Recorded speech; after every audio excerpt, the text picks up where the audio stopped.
There we go. Good? Yep. It is 6 o'clock, so it is time to call this meeting to order. First order of business, say the pledge. Put the flag going. Over here.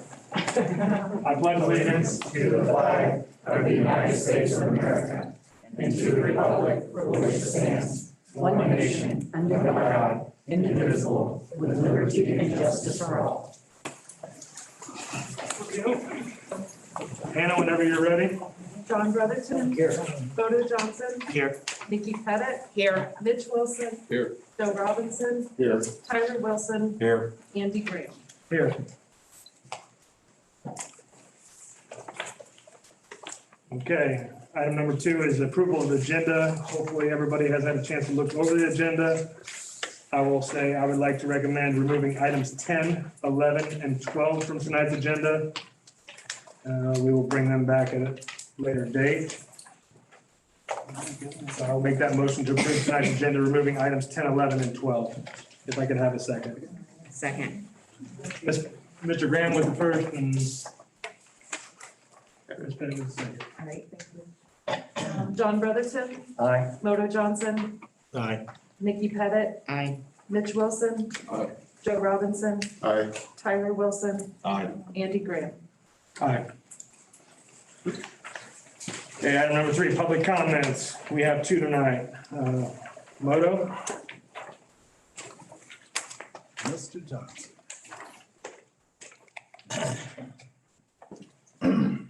I'll keep mine short and sweet. I actually have a ton of things to say, but I'm only going to ask about one thing. On policies, if there's a policy change,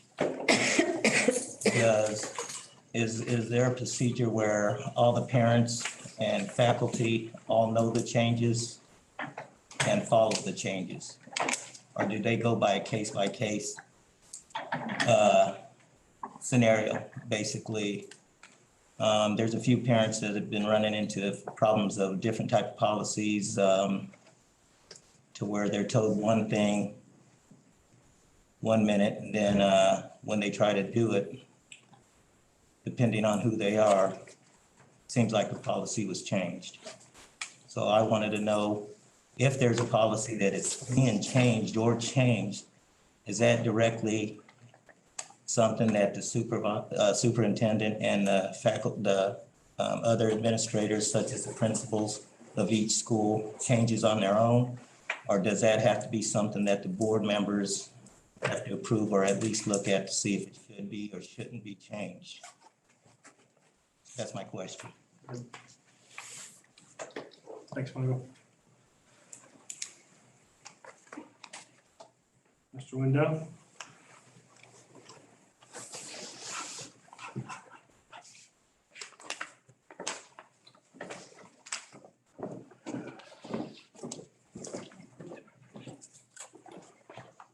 Good evening, everyone. Good evening.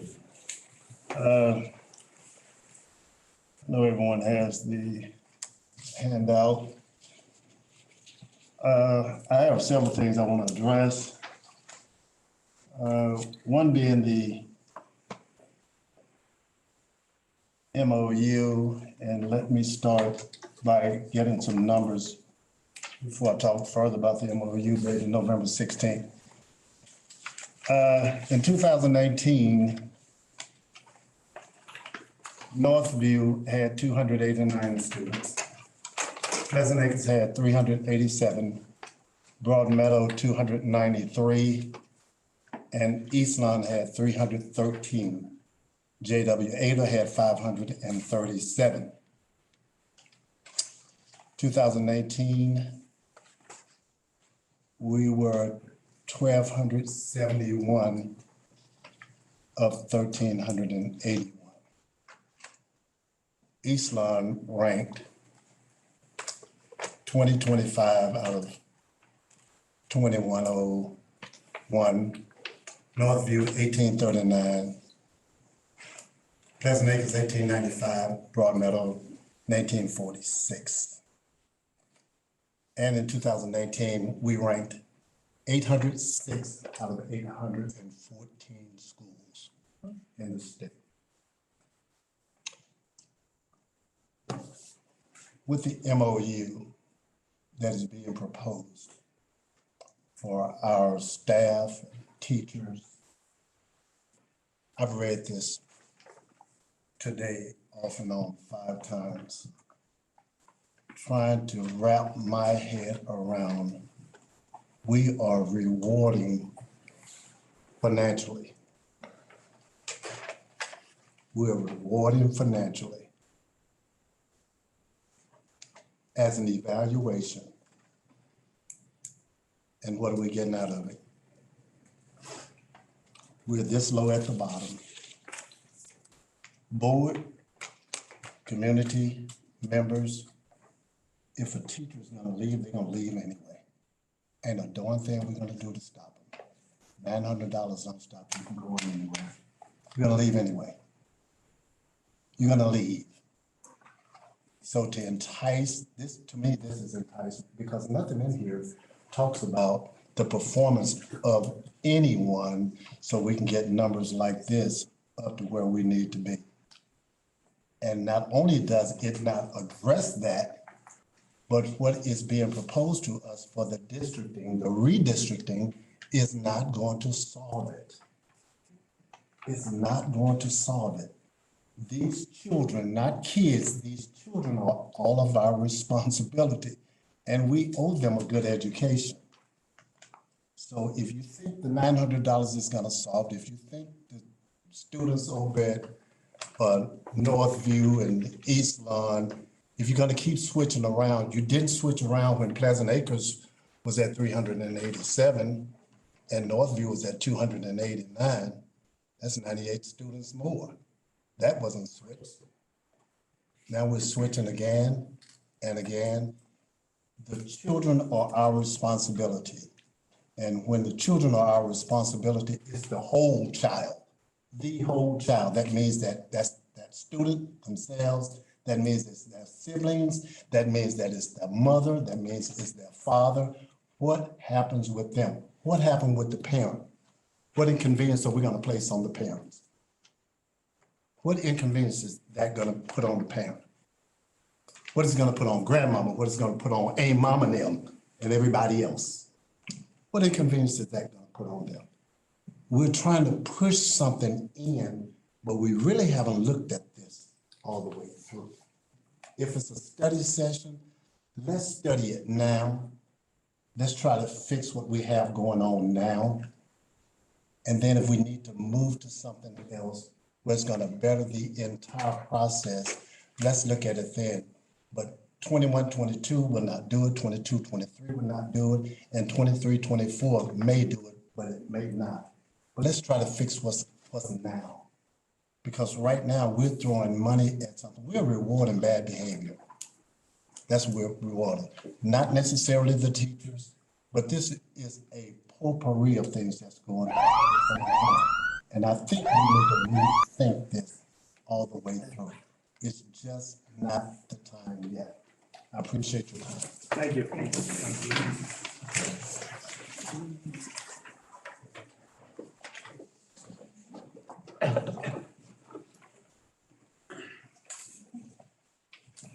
Okay, item number 4 is the consent agenda items. Everything on here is routine in nature. Does anybody want to read it tonight, or? Okay.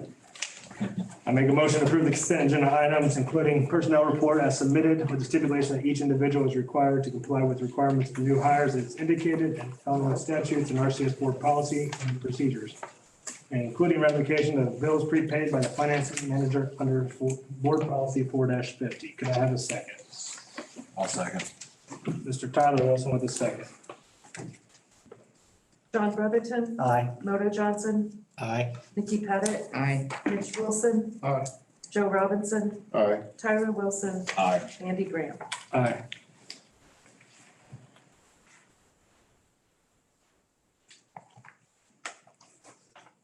Need item 6. Okay. Ready? All right, so, go ahead. I was just following him. Sorry. All right, I didn't see where we were on that side. So we have 2 MOUs. An MOU is a memorandum of understanding involving our associations. Anytime when we are not in contract negotiations that we make a change related to payment to our employees or a change in working conditions, we are required to meet with the association and come to an agreement, which is what an MOU is. We have two associations. The association listed on the left is our educational support personnel staff, and the association on the right is the association that represents our certified staff, which is our teaching staff. Frankly, I find it offensive to think that increasing the compensation of our hardworking staff is not deserved, given what our employees have done during the last 2 years.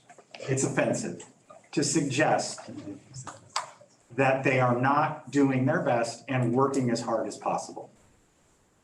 The reason that we're going to the $950 bonus structure for the ESP Association is so that our employees will be approaching a living wage. They cannot work on $13 an hour and support a family. That's what we're aiming at here.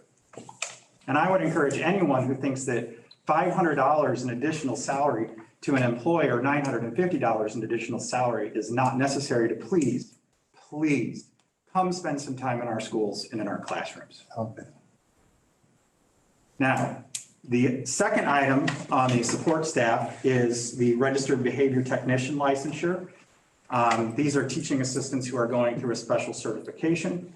And the recommendation is that when they are completed with that recommendation or that certification, that they would be paid an additional $1 per hour. Also, the association has come to us requesting that they be able to go to not 24 pay annualized pays, but that we go to, they requested a 19 pay period, but we made some adjustments that it needed to be a 20 pay period. And that is just for hourly employees who are not year round. The Teachers Association side, the issue with no evaluations 21-22 is again, this came into effect last year under the governor's emergency order that we need to, we can table the evaluations of our employees, specifically our teaching staff for this year. This does not mean that our teaching staff are not being observed and working with administration and coaches to improve instruction. It's just one thing we're able to take off the plates. That is a mandate that if I would say that there are better ways to assess the quality of a teacher than the evaluation process. And so if we're able to table it for 1 year, we think that's a good thing. It doesn't preclude us from non-renewing a teacher who is underperforming. That does not change that. So that's the two MOUs.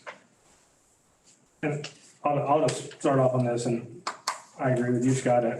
What a teacher has been through, and Mitch can attest to this, what the teachers have been through the last 2 years, and even the teachers' aides in our buildings is crazy. And the evaluation period, I want to touch on that just real quick. Like Scott said, if you don't know what an evaluation is for a teacher, many of you that are teachers are here, there's a pre-planning meeting, there's pre-evaluation stuff, there's getting ready for the evaluation, there's post-evaluation stuff. So it takes a lot of time for the teacher and the administrator, but the teacher alone takes a lot of time when we're trying to get these kids, keep these kids in school, keep them in the classroom and going. So like Scott said, if a teacher is underperforming or not doing their job, the principal is going to identify those situations and correct them or move on. So I am in total support of both of these. Scott, for the increased pay rate for technician, is that for mostly, have we talked about that being mostly for like custodians? The $950 for that association. No, the increased pay rate for registered. The registered behavior technicians is, Allison, how many TAs are doing that right now? There are 6. Okay. We have 6 teaching assistants who are doing it. And they mostly work in rooms with behavior concerns, self-contained special education. Okay. I was thinking at one time we talked about custodians getting, That is something we would like to do with the custodians. if custodians get their plumbing license or Yep. electrical license or. Yep, that will probably be something more. Further down the road. Yes. Okay. So, and just for the record, with both of our associations, it is a contract negotiation year, likely in the spring. So we've had more MOUs, I'd say, in the last 2 years than is normal, for sure. A lot of it's related to COVID. These, for the most part, these are not directly related to COVID. But we will be able, one thing we've talked about that Mitch is aware of is finding ways to compensate our non-certified employees based on skills that they have, specific skills. So in our maintenance department, the custodian gets a certification, say to be a plumber, is there a mechanism for us to provide additional compensation for that? And we don't have that in place yet, but that's essentially what this is, Mitch, but it's just for that. Yeah, they're having to go through a course. And I would say, I could probably explain it, but it's not just a course. No, it's like 40 hours of online training and about 12 hours of in-person training. Yeah. Does anybody else have any questions or comments? Yeah, I do. You're saying that you want to eliminate the evaluation this year? This school year. Now, in my opinion, I understand what you're trying to do there. And I agree with both sides. I agree with what Mr. Goldstein said, and I agree with what you're saying. Because one thing we're trying to do, at least I'm trying to do as a board member, is to make things better. And that's why I'm sitting here.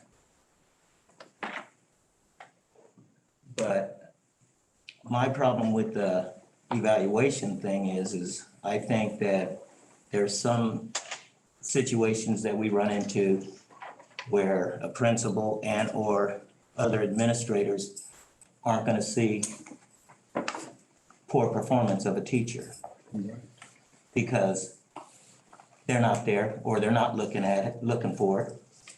But we as parents see it. And what I mean by that is there's things that are not being done that some of these teachers are supposed to be doing that aren't doing it. Some of the things that we're supposed to be knowing as administrators and school people, they don't know it. But yet we're still gonna eliminate their evaluation, care less if they're good or bad, and reward them. That's not what we're saying. We're saying if they're not doing things and the administrator in the building doesn't know, or if the administrator in the building knows, Scott doesn't know, then he needs to know. What if it's being brought to your guys' attention and still nothing's being done?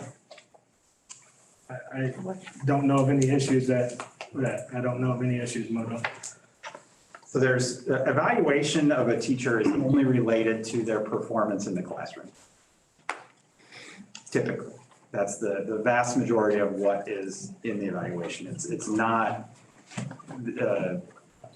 other things, which I think I know what you're talking about. No, sir. But it also not doing the evaluation this year, which we also did not do the evaluation last year, does not prevent the district from addressing an employee or non-renewing an employee. We do not have to evaluate a non-tenured teacher in order to non-renew a non-tenured teacher. So it is a little confusing. No, I just wanted a better understanding of how things work If you have because somebody that's not being a good employee, and not running a good. I'm not trying to, let me rephrase this. I'm not trying to say anybody is a bad or good employee. I'm saying if we're, as a district, aren't doing what we're supposed to be doing to make sure that the teachers and other administrators don't know their job, then it's our responsibility to make sure they do. That's what I'm saying. Are there any other questions or comments on this? If not, I'd like to make the motion to approve the 2 MOUs with the associations. If I could have a second. I'll second. Mr. Mitch Wilson with the second. Andy Graham, Aye. Tyler Wilson, Aye. Joe Robinson, Aye. Mitch Wilson, Aye. Nikki Pettit, Aye. Moto Johnson, Aye. John Brotherton. Aye. Can I say something before we move on? Want to just piggybacking off of what you're saying. Being an educator, being in education myself, I'll tell you, we've, just at the high school level, we have kids like freshmen who haven't been in school since 7th grade, you know? And we've got some upperclassmen that haven't been in school since their freshman year.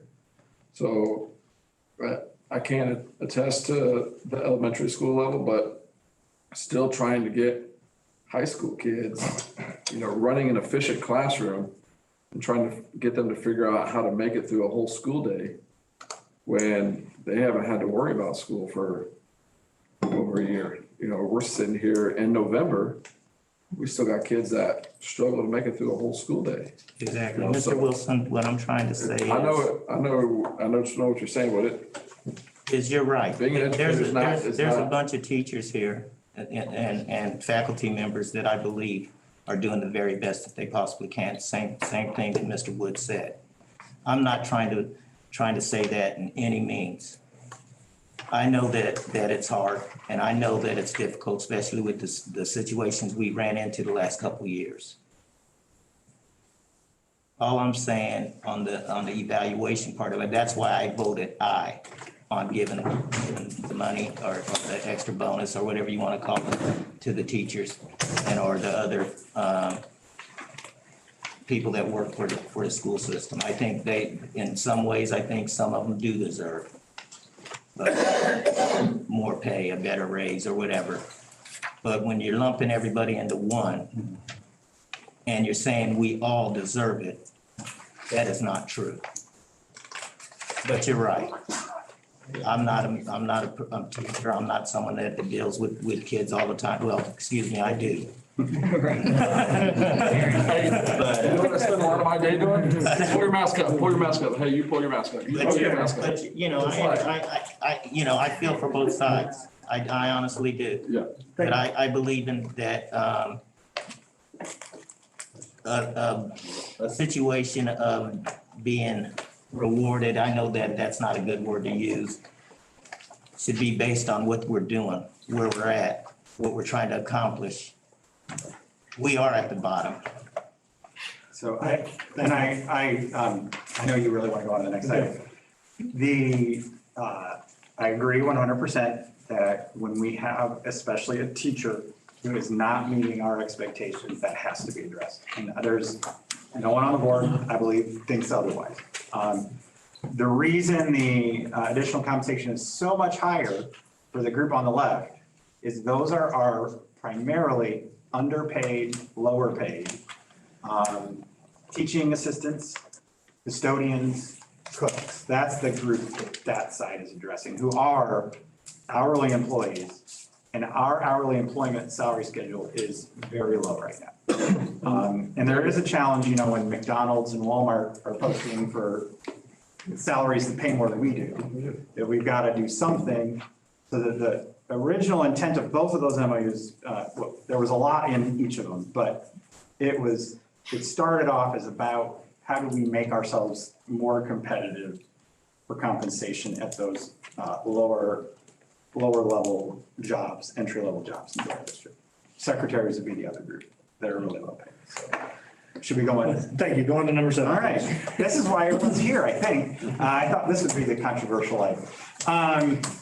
So elementary school reorganization. So before I go on, I do want to say that, thank you. I know that's why, my guess is why most of the parents are here tonight, because I saw most of you last Thursday. So believe it or not, the intent here is that we're going through a process with the board where we are presenting ideas, presenting options, and having discussion about those. The board is not, this is not an action item in our agenda. This is a discussion item, okay? So that is the point. We're not voting to make some radical change to the school district tonight. So I tried to communicate that with anyone who would listen. We had, I got a lot of that from folks was, you're gonna do this all and we don't even know anything about it. So you're right. There's a lot more information we need to have. I think it was helpful for me to put those ideas out there and get feedback. 4 of our board members attended last Thursday when we had the parent community forum. So they were able to hear from the parents that were there. We had a packed house for our bilingual parent forum. That was the second round. And then the Zoom forum, the staff outnumbered the parents on that one, but we did have 3 meetings that did that. We did a survey. I saw some criticism that the survey window was not open long enough, but what I know about surveys is 90% of the people who are going to respond to that survey are going to do so in the first 24 hours. And that is what happened with our survey. So most people do it right away that are going to do it. So a lot of feedback and a lot of that to provide to the board. And the other thing the board is going to see tonight is that we're going to have more options than what we talked about before. And we're going to have different options to think through that are informed by the feedback that we've been getting. So review. These are the challenges and why me and the admin team are looking at, we've got some things we need to start to address, okay?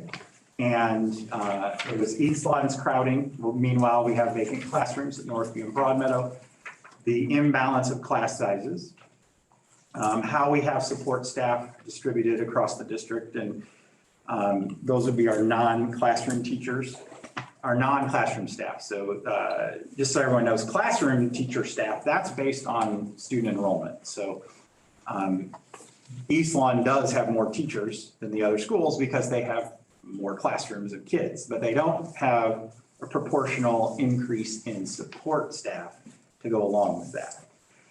The bilingual programming, we talked about it. It's the real big issue there is that the majority of kids are in split classrooms.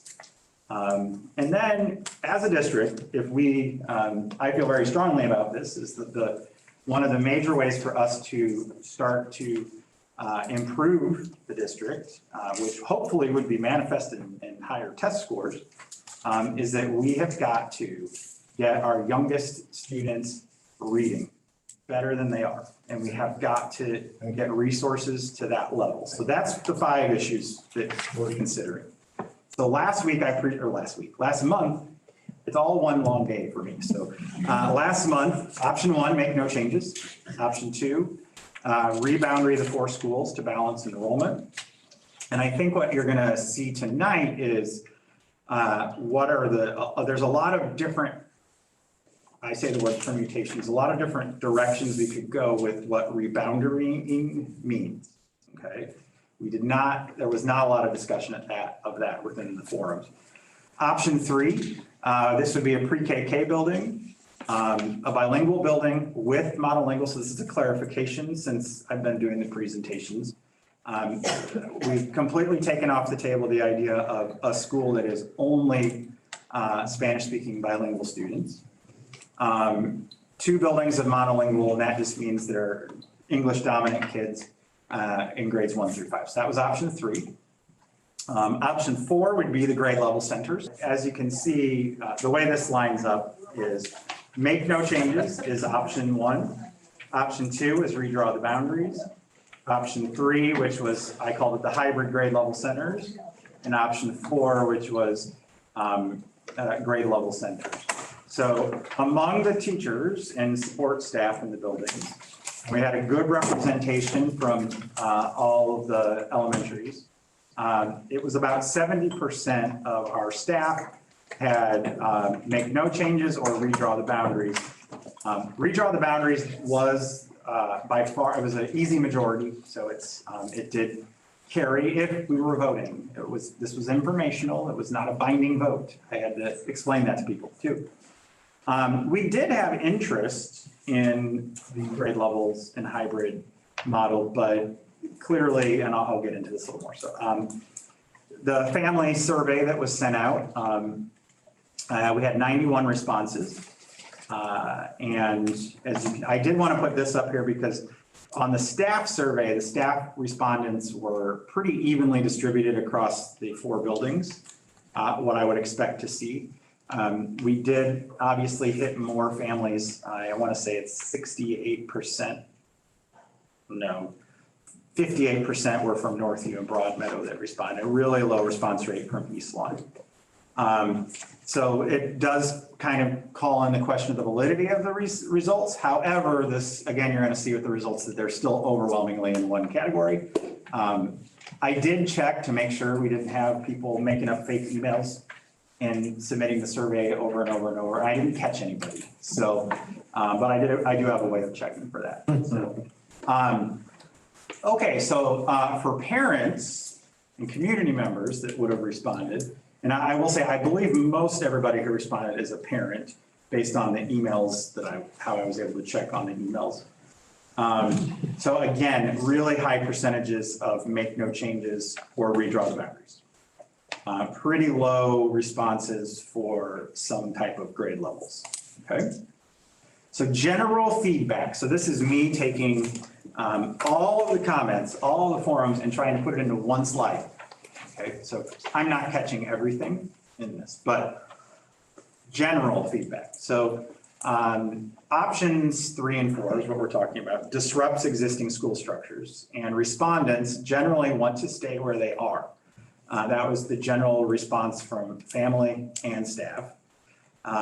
Eliminating of neighborhood schools was a concern. Respondents generally want to go to the school closest to home. So that's different than just continuing in the school where you are. Going to the one closest to home is a slightly different thing. Families that was a pretty overwhelming piece of feedback from families, was having kids in multiple schools at the elementary level.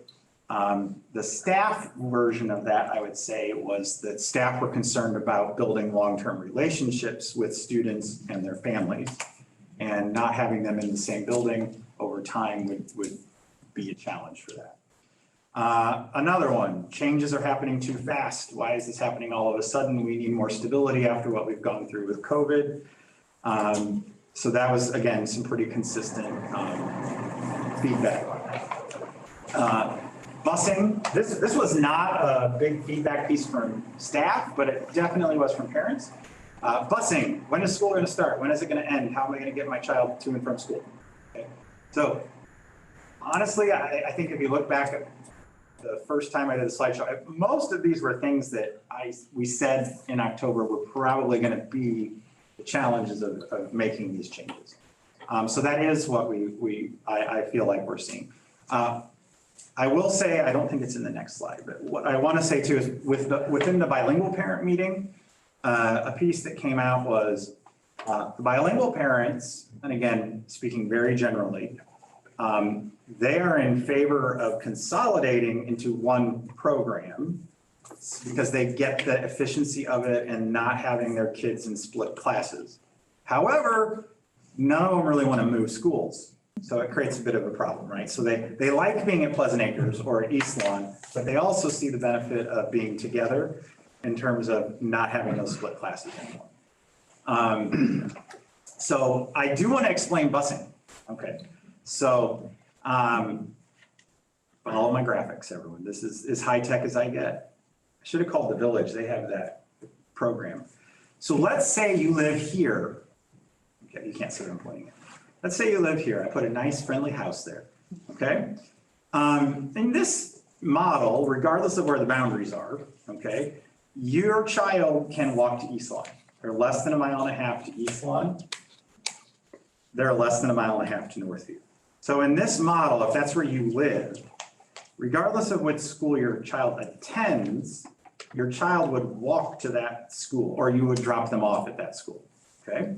Now your child gets on, if they don't get, let's say they go to Northview, then now they get on a bus that goes on a circuit to Broadmeadow, to Pleasant Acres, to East Lawn, and then back to Northview. Hopefully they get off before they get all the way back to Northview. But essentially what you're doing is you've got to get to the home base and then you get around town that way. So I refer to it at one of the meetings as a shuttle system, and people got confused because I didn't make the connection to C-carts in town and having it called a shuttle. No, I'm just meaning like a bus that would drive around between the schools, okay? This is just an example. And so now now let's say you're out in South Point. So these families are already all bused to Broadmeadow. So now my child will have to walk to the bus stop, hop on the bus that goes to Broadmeadow and connect now with the shuttle bus. My graphics do not get any more high-tech than this. Now let's say you live in Gulfview. All the folks that live in Gulfview can walk to Pleasant Acres. So what could happen is you walk to Pleasant Acres, you get how this is going to work, I think now. Then the shuttle goes. And this is not one bus happening. Okay? So in theory, here's all, where are you? Oh, there's the East Lawn kid. They just get to walk to school there and ride the bus around town. But now in theory, you've got all of these neighborhoods at once. And then for all of these neighborhoods, they've got to get to the school and then the bus circuit starts. Okay, so it's not like East Lawn, you have to get your kid to East Lawn at 7:30, but you have to get your kid to Broadmeadow at 7:50. Got to get it would be the same time theoretically. Don't quote me on this because there would be a lot of busing details to hammer out. And then the buses start to move. So there's 4 buses, maybe there's more than 4 buses even.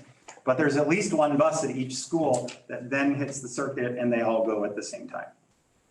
Okay, so that's kind of how the busing would work. And then after school, it would be the reverse. Okay, and so there's a circuit that would get your child to school. Would it be perfect? No, but those of you with kids in the schools right now knows that it's not perfect now. Okay. The other thing that I see as a potential option, if we were to go to something like this, is the possibility of busing more kids. One of the challenges we have is it's a pretty far walk for some of our kids and they don't get busing. In this model, really, if you can get to any school, you can probably get on the bus and shuttle around, is what we would do. No matter what, kids who are out here in South Point, and there might be some other places, but there would still be some regular bus stops that would have to happen. We also would have to look at pre-kindergarten is already bused 100%. Well, they don't all use the bus, but they can all use a bus, and it's door-to-door busing. If we had an early childhood building that was pre-K, we could look at extending that bus service to kindergarten, which I know for the #1 bus calls I get are from kindergarten parents, okay? Because a mile and 1.49 miles is forever for a kindergartner to walk. And I understand not wanting to have my kindergartner walk that far. So this could give us some options for getting more of those, especially little kids, into transportation. All right. I also got a lot of questions about bilingual programming. Well, transportation, should we pause? Does that make sense, what I'm kind of showing? Yes. All right. I had a question. Are there, are there any similar models with transportation being used in other small towns that are about the same size as us? Yes. And I guess what is the feedback that, you're getting, or have you had a chance to find out about how the other towns think about it? So that's a piece we would, I think, so I'm not sure if everyone heard Joe, but how does it work in other towns and what's the feedback there? So I think if option 4 is something that the district wants to pursue more seriously, that's a piece we would have to start to investigate in greater detail. It does work. So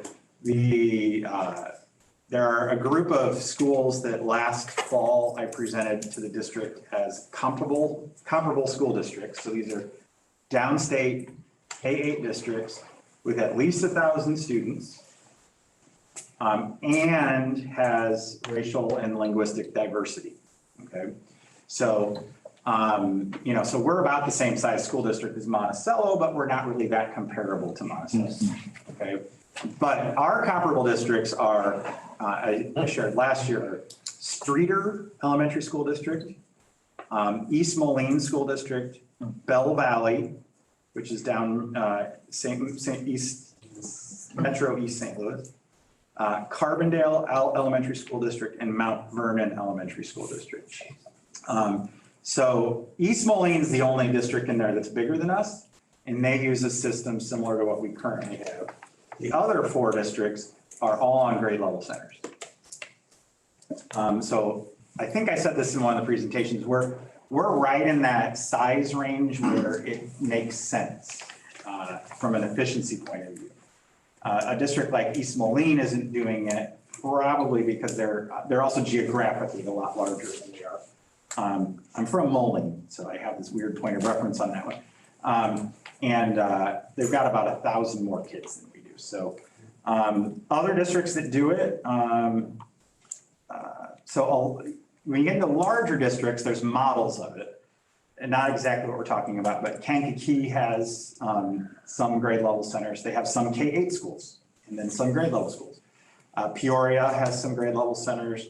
Mount Zion, Mahomet, and Monticello. Again, I don't know the last 3 would be our comparables in that pool, but districts about our size that are K-8, this is the point where it makes sense potentially. So, but yeah, I don't know what parents, I mean, I know, I would have to find out how it works specifically, yeah. I've only ever had casual conversations, so, yes. What happens when kids get off at the wrong school? Yeah, that's gonna happen. Yeah, so, and I would just I've say. had firsthand experience with that. Right now, they get off at the wrong bus stops already, so it's something, I'm looking into some, no matter what we do, we might, there's some technology we might be able to add that will help us. You know, we can all track our kids with something probably. That might do the trick, but doesn't the high school do something where they like Scan their IDs. scan their IDs when they get on the bus? Yeah. Yeah. But not when they get off the bus. That's probably the piece we need. I mean, unfortunately, it's not uncommon that kids don't get on their bus. And then kids get off at the wrong stops. And so that's gonna be a problem for us, I think, no matter what. And if I'm a parent that picks my kids up from school, now I might have to sit in a long line at Northview and then drive over to Pleasant Acres and sit in another long line to pick up my other kid there. Instead of just waiting in one long line and picking both of them up at the same time. Right, and so that could be a problem. I think if you go back to this, what it might look like is, you go to, let's say, East Lawn, because one of your kids goes to East Lawn, and that's where you're gonna do pickup, and you wait for the bus to get there with the other child. So I don't think it's probably practical to, especially our parents that have 3 kids and more, to run the circuit with any kind of efficiency. It takes a long time right now to pick up a kid from our schools. Yeah, that would be a concern. I agree. So am I understanding you correctly that when you said the parent waits there, say you're at East Lawn and your other child's at Northview, you just have to wait at East Lawn for the circuit to go through until. That's one thing. I don't think, Ideally, it would be all the parents go to their home school, wherever their home school would be, and pick up their kids. That would be the ideal situation, but you have some parents that wouldn't do that. Some parents that would want to be there firsthand to get their kid as they walk out the door and then go. So, I mean, you would have some parents that would want to do that, but ideally for it to work the best is that you would go to the home school and wait for your kids to get there. No matter if, let's say if you went to Northview, because in your situation, your kids would walk to Northview, but they might go to school at Broad Meadow and East Lawn. Well, they get on the circuit, go to Broad Meadow, East Lawn, but you would go to Northview and wait for them to get off the bus when they got to Northview to walk home with them. So yes, it does sound very complicated. Yeah. What do you mean? well, that actually sounds more Okay. It'd make more sense that way. yes. Okay, I'll let him explain. Instead of, no. I'm teasing. Well, I guess, I don't know, I guess it just not clicked when, Yeah. whatever he said. But, that sounds more feasible than going to Northview waiting, and then going to East Lawn waiting. That doesn't sound fun. And I did present this last month, but this might be in here if I go back. What do you mean by homeschool? Sorry. Neighborhood school. Yeah. What did he say? Neighborhood school. So like, I live by Northview. Whatever school you Northview live would be closest to. my home school. That's your homeschool. Where you pick your kids up at. I don't have it. But you They would may not tell pick them people. up there next time. What's that? You may not pick them up if they're gonna be doing that. We're discussing that. Let us have our discussion. We're just trying to, you're throwing things out there we haven't heard. We're trying to get. Yeah. So, sorry, I'm sorry. Yeah, you meant neighborhood school. Yeah. And so it's whatever school you live closest to could be where you pick up all your kids. Okay. All right. So I wanted to make sure parents knew, like, there's a method behind what would happen with It takes you transportation. 45 minutes.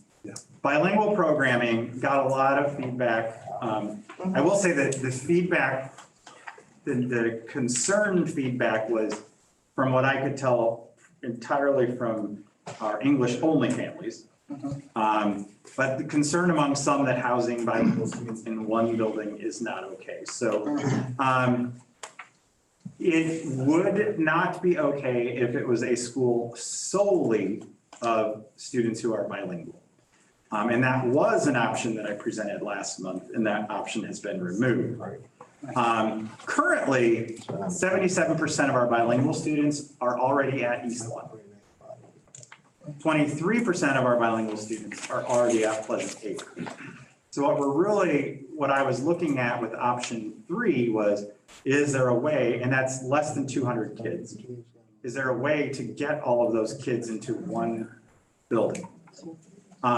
Another thing I tried to point out when people ask is, being bilingual is not the same as being Hispanic or being a Latino.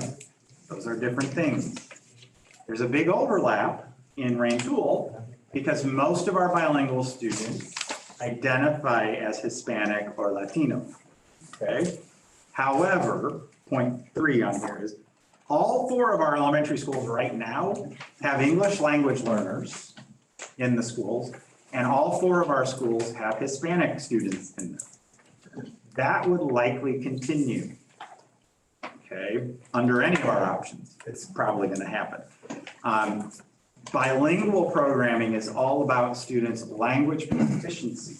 So that's based on an assessment, they test into it, and then eventually they test out of it and are no longer in the bilingual program. They're still probably Hispanic students, no matter how we slice it in our community. We do, even our second largest language in our district is still those students would identify as Hispanic or Latino, and it's a Central American language. Chu, I think is what it is. I probably have the wrong one in my head. Concobal, Chu, one of those two. So I did want to make sure that we're not trying to do something that would be de facto segregation based on students' race. It is about providing programming, and we would want to still continue a program with English language learner or English speaking students in the same place. Another comment came up a lot was the benefits of having all of your students enrolled in grades K through 5 in one building. I think that is great. If that's what our kids experienced and they go into one school in kindergarten and come out of that same school in 5th grade, that's great. When I look at our current 5th graders though, only 28.9% of our current 5th graders have been continuously enrolled in the same school. Okay, that's an effect of our mobility in our student population. So very few kids, 1 out of whatever that is, 30% of the kids in 5th grade did not start there in kindergarten. So the K-5 model works in theory as the best model when kids are in a more stable enrollment situation. Now, about 50% of our 5th graders are enrolled in our district from grade K through 5, but they're transitioning in and out of the different schools in our district. I'm not accounting for, this came up in some of the comments, we do have kids that will move out of the district and then move back into the same school they just went to. So yeah, there's some of that. That's not as easy to account for. If we did something that was more of a grade level center, or they were larger elementary schools, which is also an option, is we would potentially be able to keep more students continuously enrolled in their cohort group. Okay, so are there other options? All right. I'm ready to go. Other options. So after hearing the feedback, I thought it would probably be beneficial to bring, what are other ideas that are out there? Because I have said multiple times that all of these options could be broken down into different options, There's lots of ways we could look at it. So another option might be redraw the boundaries to balance enrollment, but cap enrollment in each school by grade level.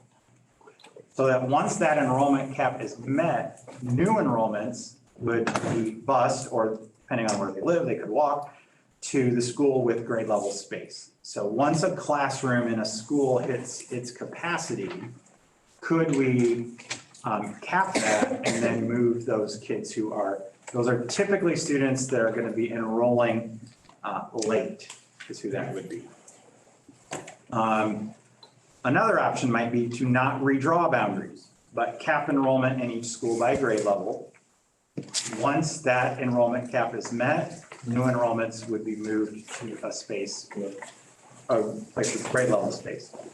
I would also throw onto that one is that if that doesn't significantly change the enrollment at East Lawn, that we would need to consider mobile classrooms, and still would need to consider increasing support staff for that building. Okay. Another option is eliminate petitioning. I've gotten the question many times as to how is it, 2 years ago, there were this many kids in this school and now we have this many kids in this school. Well, there are you'll see it in some numbers here, but the amount of petitioning that happens in our district is a partial cause of the problem. So eliminate petitioning. And what petitioning is we have parents who will ask to go to a school that's not their neighborhood school. Those have been approved over the years. Some are approved, some are denied. There's lots of variables that go into that. But typically, once you're petitioned in, you stay. And so we have a lot of kids who are in schools that's not their neighborhood school. And then there's various combinations of other options. So here's another option. This with some specific numbers. These are really tentative numbers. So what if we would shift the students who are homeschool, their neighborhood school is Northview, but they're bilingual, so they attend East Lawn right now. Okay, and I was shocked to see we have about 15 kids who attend East Lawn right now whose neighborhood school is Pleasant Acres, but they petitioned to go there. So what if we moved those kids? And this is what our numbers would look like potentially. Okay, it would reduce quite a bit the numbers of students at East Lawn, and it would increase the numbers slightly at Broadmeadow, Northview, and Pleasant Acres. So take that same idea and extend it a little more. Okay, what's the difference here? Now, what if we take all the kids who are currently at East Lawn, who their neighborhood school is Broadmeadow or Northview, and remove the petitioning that's happening from all the schools into East Lawn. And now you can see the numbers get even more balanced. Okay. And then the last one, I feel like I just said this for the last one, but these are all just variations of shifting the bilingual enrollment population and tweaking the petitioning policy to move kids back into their neighborhood schools. So there's a way to get the numbers pretty darn close. What I haven't looked at is what grade levels are those kids in? Because that would make a difference in terms of class sizes. So I just threw a lot of stuff out there, but there are other things we can look at that would start to address the challenges. So next steps, other than we're going to talk about it right now, is I would continue to get feedback from community, families, and staff. We would continue our discussion at the next board meeting. And the earliest we would take any kind of action would be the December meeting. And I want to make sure I'm clear that any option, let's say the board took action in December, any option would really be directing the district to do more detailed planning. Okay, the board could also choose to not take action in December, and we can continue to meet and discuss it until you're ready to make a decision. I am done talking. Thank you, Scott. Oh, yeah. Anybody want to start? I have a question. Going back to number 3, is it still the same setup as when you had the meeting last week, where it would be, one of the options, wasn't it, like if you had, say you had 175 bilingual kids and you wanted to also incorporate 90 monolingual kids? Is that still one of the options? That is option 3. Okay, so then how would you pick the 90 monolingual? Good question. So my initial thought is that it would be through boundaries initially, like to start, is it would be a specific neighborhood or the, in theory, it's the kids who live closest to East Lawn, who aren't Spanish speakers. If we evolved into a true dual language program, most likely it would be by application into the school. So, but we can't start all the grades as a dual language program in year 1. So we could start next year, for instance, we could start a dual language strand. When I say strand, that just means another classroom, okay? We could start a dual language strand in kindergarten and maybe even first grade. And then each year you add another. So it would be a transition within a transition to do it. So if, let's say you have older kids than that, then your kids wouldn't benefit from it. Nope. It would be very hard to start a child in a dual language program after about I would say first grade. They're little sponges when they're kindergarten. So, because what happens in a true dual language program is the instruction in the classroom would be, at kindergarten, would be 90% in Spanish. And that might mean you're an English-speaking child, and you're in there in a 90% Spanish immersion world, okay? Well, fortunately, kindergartners do really well with this because their brains are just designed to learn language and do it. So we couldn't do that same thing with a 5th grader. It just doesn't work that way. And also by the time we're in 5th grade, the model is 50-50.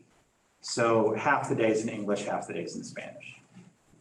So you gradually release to where it's a truly bilingual school setting for those kids. And then at junior high, what we would likely do is not much different from what we're doing, and also that this is 7 years from now at the earliest. So by the time those kindergartners are in 6th grade, is we would offer some courses in Spanish that an English-only child who came up through the program could take it. So right now, the only Spanish language class we offer at Ader is language arts in Spanish. So, but right now, that's only the kids who are in the bilingual program who do it. Well, I would like to thank the staff that put on the informational hearings. I'd like to thank the parents that have called and reached out to us and filled out the survey. I've heard from several of them. We are listening, and I think all of our jobs as board members is to do what's best for the kids and to try to move our school district up. I think that's what we all want here, whether we're a parent, staff member, board member, community member.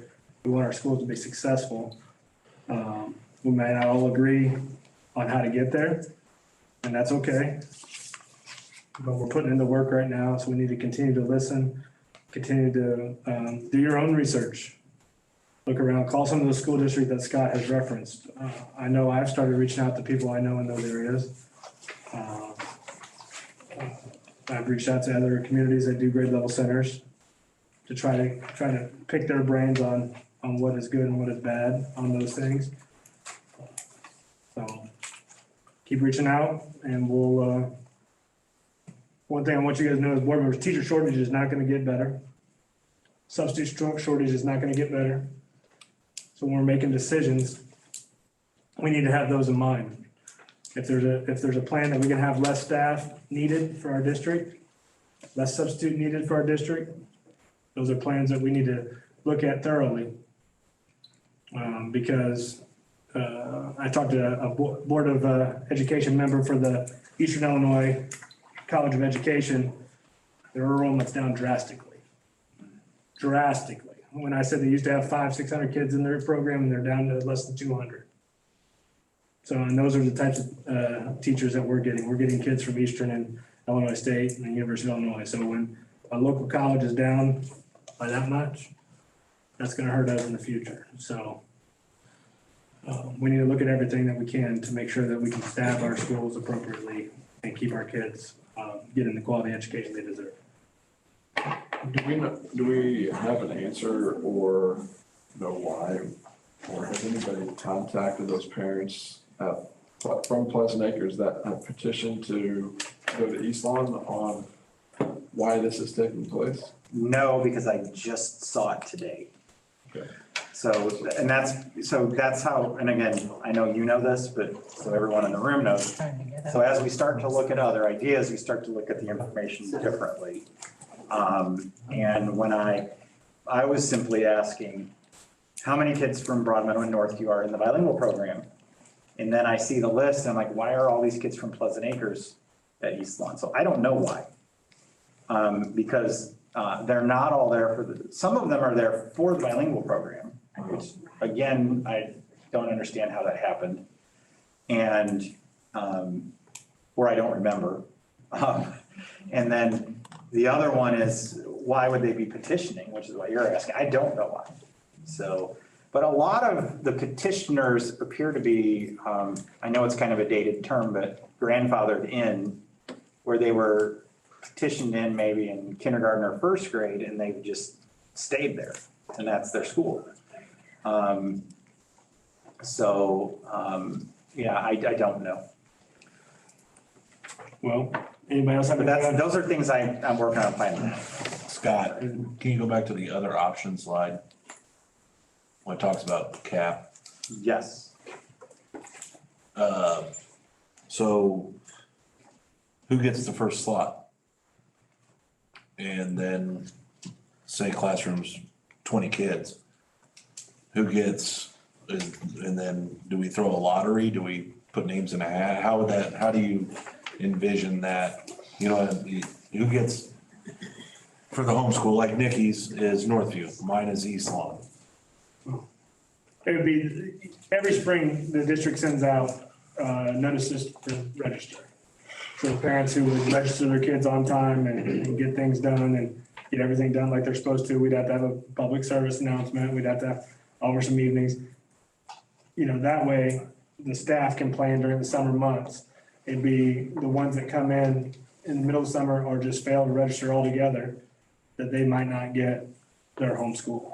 Yeah, my thinking is, you know, so I don't even know how often it would need to happen. So if I look at all of our kindergarten classes, I knew this number earlier today, 5 of the kindergarten classes are open.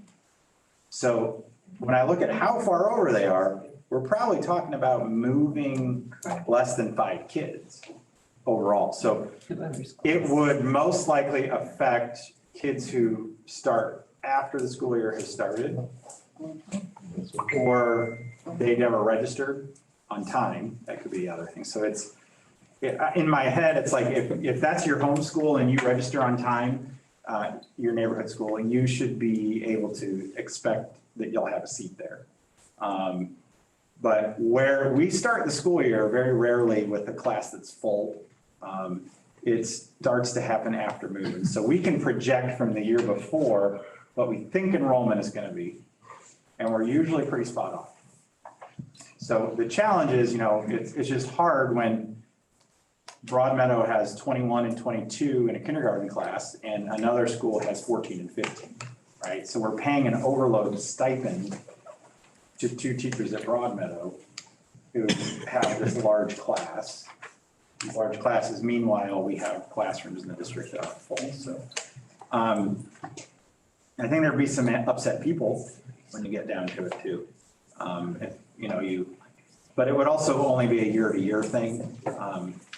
I experienced this at this point in my life, it is probably about 20 years ago in a suburban district where I worked, where there was so much new housing growth in a neighborhood that they capped the enrollment. And that anyone who was moving in once the school year started had to go to another school. And so there are ways to do it through policy. It's something definitely the Teachers Association has brought up before as a way to balance the enrollment. So there would have to be some kind of fair and transparent way of doing it. That's probably the most important thing. And we still might have a situation where if everybody registers and they register on time, and then we might still be over in this classroom, but I don't think it will happen. Can I piggyback off? Sure. I don't know if I'm asking the same question, but say I go to register my son at Northview and it's full. Do I get to pick? Or do you guys, does the When are you registering your son for Northview? late? Yeah, you might not have a choice. So if I register him kind of late and it's still full? But you're late. I know, but what I'm saying is. Don't be late. For this, I really won't be. For this kind of stuff, I am pretty on time with, All right. but kind of sort of. Anyway, but does the parent get to pick the overflow school? Or does the district get to pick the overflow So school? I- If there's two other schools that have class sizes that aren't full or close to capacity, does the parent get to pick? Or does the So- school district get to pick? What I think the best answer probably is that we have some clearly defined rules for how it will work. So that we're being consistent. So, because in my head, I'm like, yeah, you should have a choice if we can give you the choice. But I also know there's all these other variables going on in my head, like maybe the class at Northview has 15, but they've got that kid, okay? So we don't want to have that class get too big. I also know that principals will really look at the strengths of teachers and which teachers might be able to handle a slightly larger class size better. But to me, it makes sense that we would say, okay, so you come in, it's kindergarten, we don't have any seats at Broadmeadow, but we have seats at Pleasant Acres and Northview. Which one do you want to go to? I think that's what you want to know. So if we do that, I think it just has to be consistent. So that hasn't been ironed out. No. My last thing, has this come up in discussion where me as a parent, I really appreciated how the K-5 teachers kind of work together with each other. Whereas I had a kindergartner who read at a first grade level. And so every once in a while, she would go to the first grade classroom for reading and read with a group of kids there. And if we start separating those now, I mean, you might have, like a fifth grader who might be reading at a third grade level, but he can't work back and forth with classrooms and other teachers like that. If we go away from the K-5 model, has that come up in discussion at all? Yes. Definitely from teachers. Okay, well, you guys keep doing your homework, start doing some research on other communities that are comparable to us, and keep listening and keep on the lookout, and parents, family, community members, all our faces, emails on the website. Please continue to Don't talk have to all us. your faces up there. We gotta it's every month that goes by, I'm like, I can't believe we don't have their pictures. Okay, but we're on the website. If you send an email to one of us, it comes to all of us. So please keep talking to us, and we'll keep listening and keep working through this. All right. Sorry. Go ahead. I moved on. Yeah, go ahead. Send it to you. She did? I did. We're good. It was brought to my attention that we really should be doing more regular updates regarding the social equity working group that happened last year and is continuing this year. Nikki is still involved with the social equity working group, so she can keep me honest tonight on this one. Unlike last year, I am not chairing it. Last year it was Regina Kreider and I who chaired it. This year it is Lavette Harmon, DeAndre Henderson, and Patricia Valente, who are helping to chair it. And I think I'm grateful that it's 3 people this year because they've really split into these subgroups and are trying to do more detailed work. They do meet monthly. There are 5 subgroups within the social equity working group. And district admin are also participating in twice monthly professional development. That's been happening all first semester. It's every other Thursday. It's all of the district admin. And what we're trying to learn is, how do we have these conversations around equity with our teachers and with our support staff so that we're able to start beginning on January 3rd at the Institute Day, which will be our district-wide equity professional development kickoff. I do want to throw out there that Nikki came to the admin meeting last Thursday. We had a guest speaker from the U of I there. The other thing is last year, the social equity working group started in the recommendations made to the board. There were certain things that should be happening. So far this year, we've established a literacy subcommittee, a defined learning cohort, which is with the goal from the academic group last year was around project-based learning, and that's what they're working on.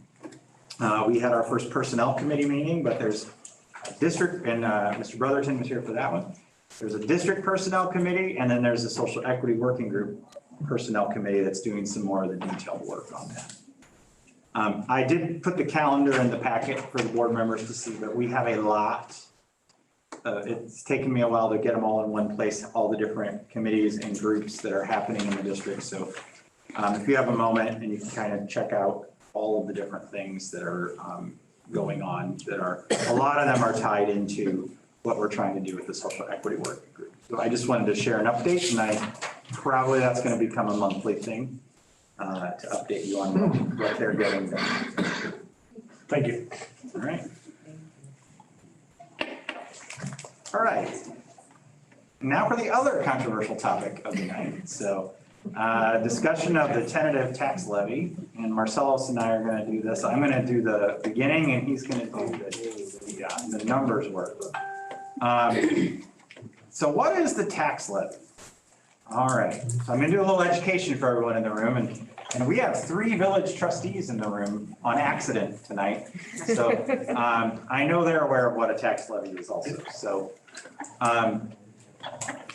okay, so the levy is the formal request that we do as a taxing body to request local property tax funds. Okay. So that's what it means. So every year we have to do a levy, which is us as a government saying, this is how much we need in property taxes to do what we need to do. Okay? So in 2019, RCS's budget was only 21% from local property taxes. So I know that when you get your property tax bill in Rantoul, we're always on top. The school district is, Rantoul City Schools, RTHS is number 2, is you think that it's all that local property tax dollars is funding everything that we do. It is 21%. We are a district that gets a significant portion of our funding from state and federal grants. Okay. On average in Illinois, districts get 60.6% of their budgets from local property taxes. RCS does not get a lot of money from local property taxes. Okay, 21% is local property taxes. The other local source of revenue for us is the sales tax, which is a countywide revenue that we get, which throw that in, I think it's another 6% maybe. I do have little notes on here just for comparison. I don't do this very often to compare us directly to RTHS because they're a high school district, that's a whole nother animal, okay? But just so you know that in that same year, where 21% of our budget was from local property taxes, RTHS was getting 45.5% of its budget from local property taxes. So why? Okay, I'm gonna explain that in a minute. Local property tax, however, why is local property tax important for a school district? Well, really for any taxing body, it is a very stable source of revenue for a school district, for any taxing body. Property, houses are there from year to year. People pay their property taxes year to year. It's not subject to fluctuations like a 1% sales tax is. It's not subject to the whims of the governor on whether we get state reimbursement or who's in office in Washington DC as to whether federal grants are being funded. All right, local property tax money is it's almost our only guaranteed revenue from year to year. It is our most valuable revenue that we get. So why is our percentage in Rantoul City Schools of property tax, local property taxes so low? Okay, well, we have a very low EAV per pupil. So what's EAV? EAV is the equalized assessed value. So what this means is it's the total value of real property divided by 1/3. So if your house is worth $150,000, okay, the EAV of your house is 50,000. So that's 150,000 divided by 3. I just did this math homework with my daughter last night. Okay, coming back to me right now. I might have yelled at one point. But that's what your EAV is, okay? EAV per pupil is the amount of property wealth in all of Rantoul City Schools school district divided by the number of students we have, okay? So our EAV over time, so right now, the estimated EAV for this year, I think I've got the right number here is, no, that's not the right number, but in 2020, 22 is what we're gonna talk about in a minute. In 2020, our EAV was $124 million. So all of the property in Rantoul City Schools District, the total value of that property is $124 million times 3, okay? So that's the EAV, but look at how it evolves over the years. 2016, it was 97.3 million.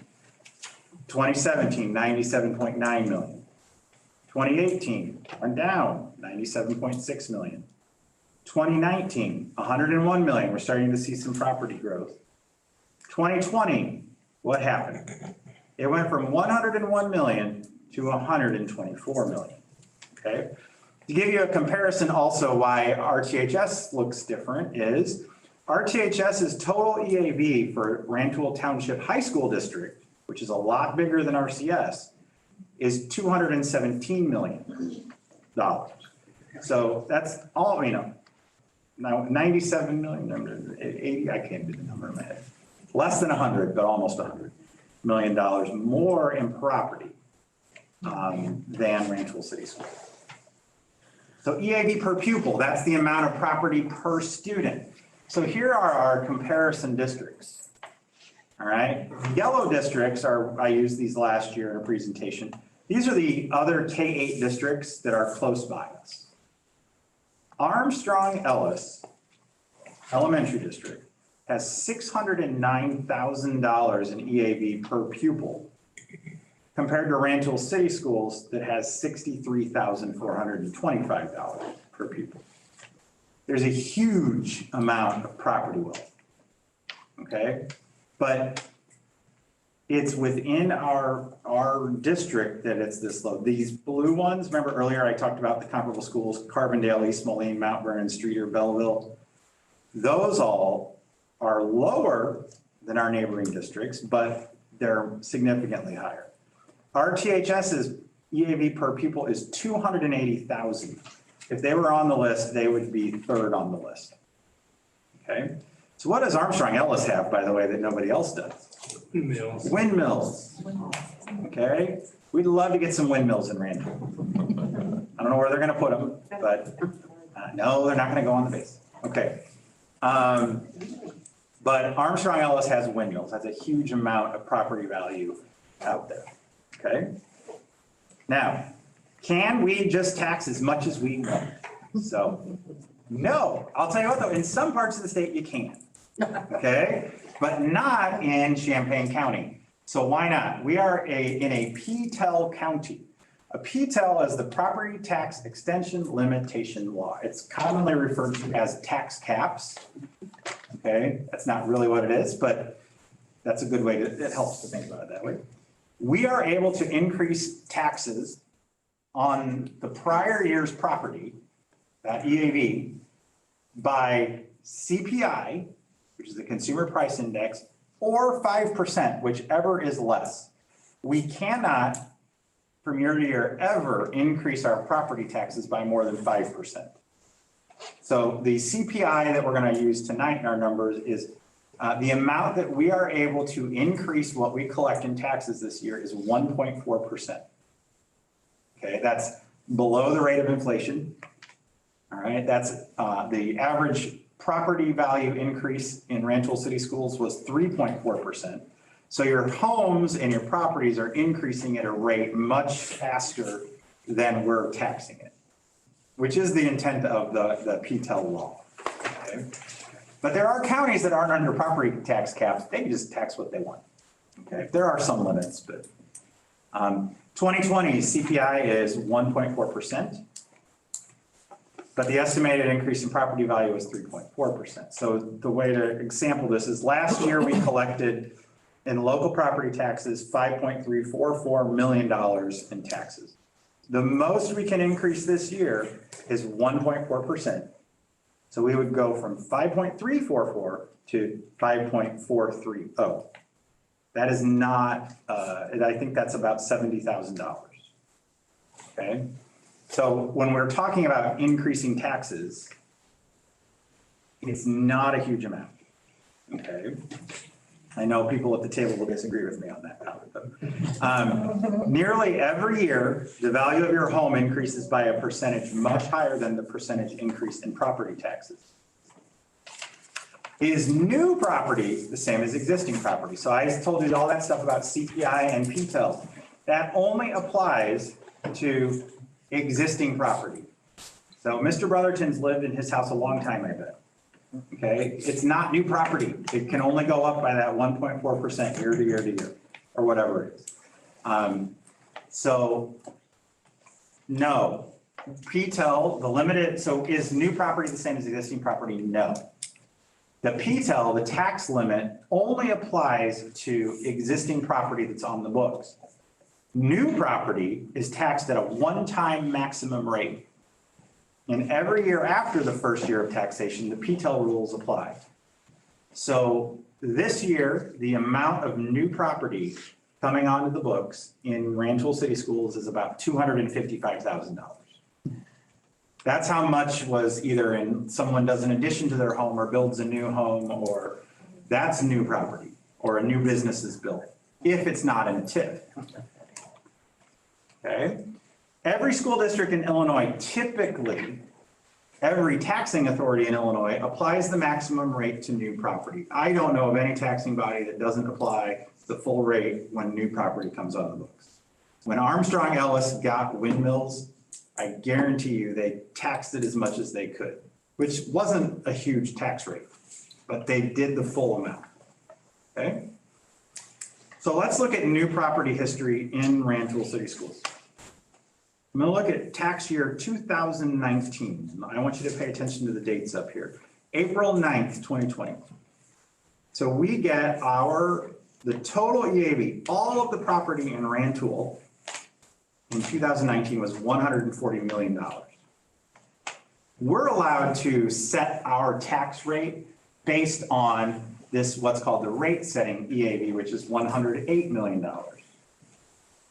That year, there was $3.1 million in new property. That was a good year. I don't know what happened that year, but that was a good year. Now, of that $140 million, $31 million of it is in a TIF. Or there's actually 4 TIFs in Rantoul. I'll explain what a TIF is in a minute. But the we based our tax extension, the levy that we did, based on these numbers. Okay? 6 days later, we got new numbers. Right? 6 days later, we were told that now our rate setting EAV has gone up by $16 million. Okay? That's 16 days later. So what happened in there now? The main differences, look here at the TIF line. Okay? The recovered TIF. Then the next year, we go up, we're back to normal. We have $206,000 in new property. The next year, $255,000 in new property. But you see the TIF adjustment happened here. And then the TIFs are growing and we're not taxing that money. So what happened in 2019? Well, TIF 1 happened. TIF 1 is Chinook Air Force Base. In 1996, the village of Rantoul set up a TIF district for economic redevelopment. So what happened to us, though, Rantoul City Schools? RCS proceeded with its tax levy with information provided by the county clerk that indicated an estimated new property of only $3.1 million. Again, that in a normal year, we'd be ecstatic about that. That's a huge increase in new property. Okay, so we proceeded with our levy based on that information. We were doing this in November of 2018. Okay. The information we had as late as April 19th, 2020 was consistent with the earlier estimates from the county clerk's office. Okay. 6 days later, we received new information from the clerk's office that there was an additional $15.1 million in new property. This was from TIF 1. So, folks, this was our windmills. This was the windmills for Rantoul City Schools. All right? And we didn't know there were windmills, is what this comes down to. At the time, RCS believed that this was solely an error in the county clerk's office, and we believed that we could not fix the problem at the time. It was too late for us to change our levy, okay? Because we were doing that in November of 2018, and now we're in April. It's due someday in Thursday, something in December. December 28th. December, what is it? 28th. December 28th is when it's due this year. So again, what happens? Well, what's the TIF? The TIF is a tax increment finance district, which is established by a municipality for the purpose of community development. While a TIF is in effect, the school districts do not collect taxes on that TIF. It is not taxable property for 23 years.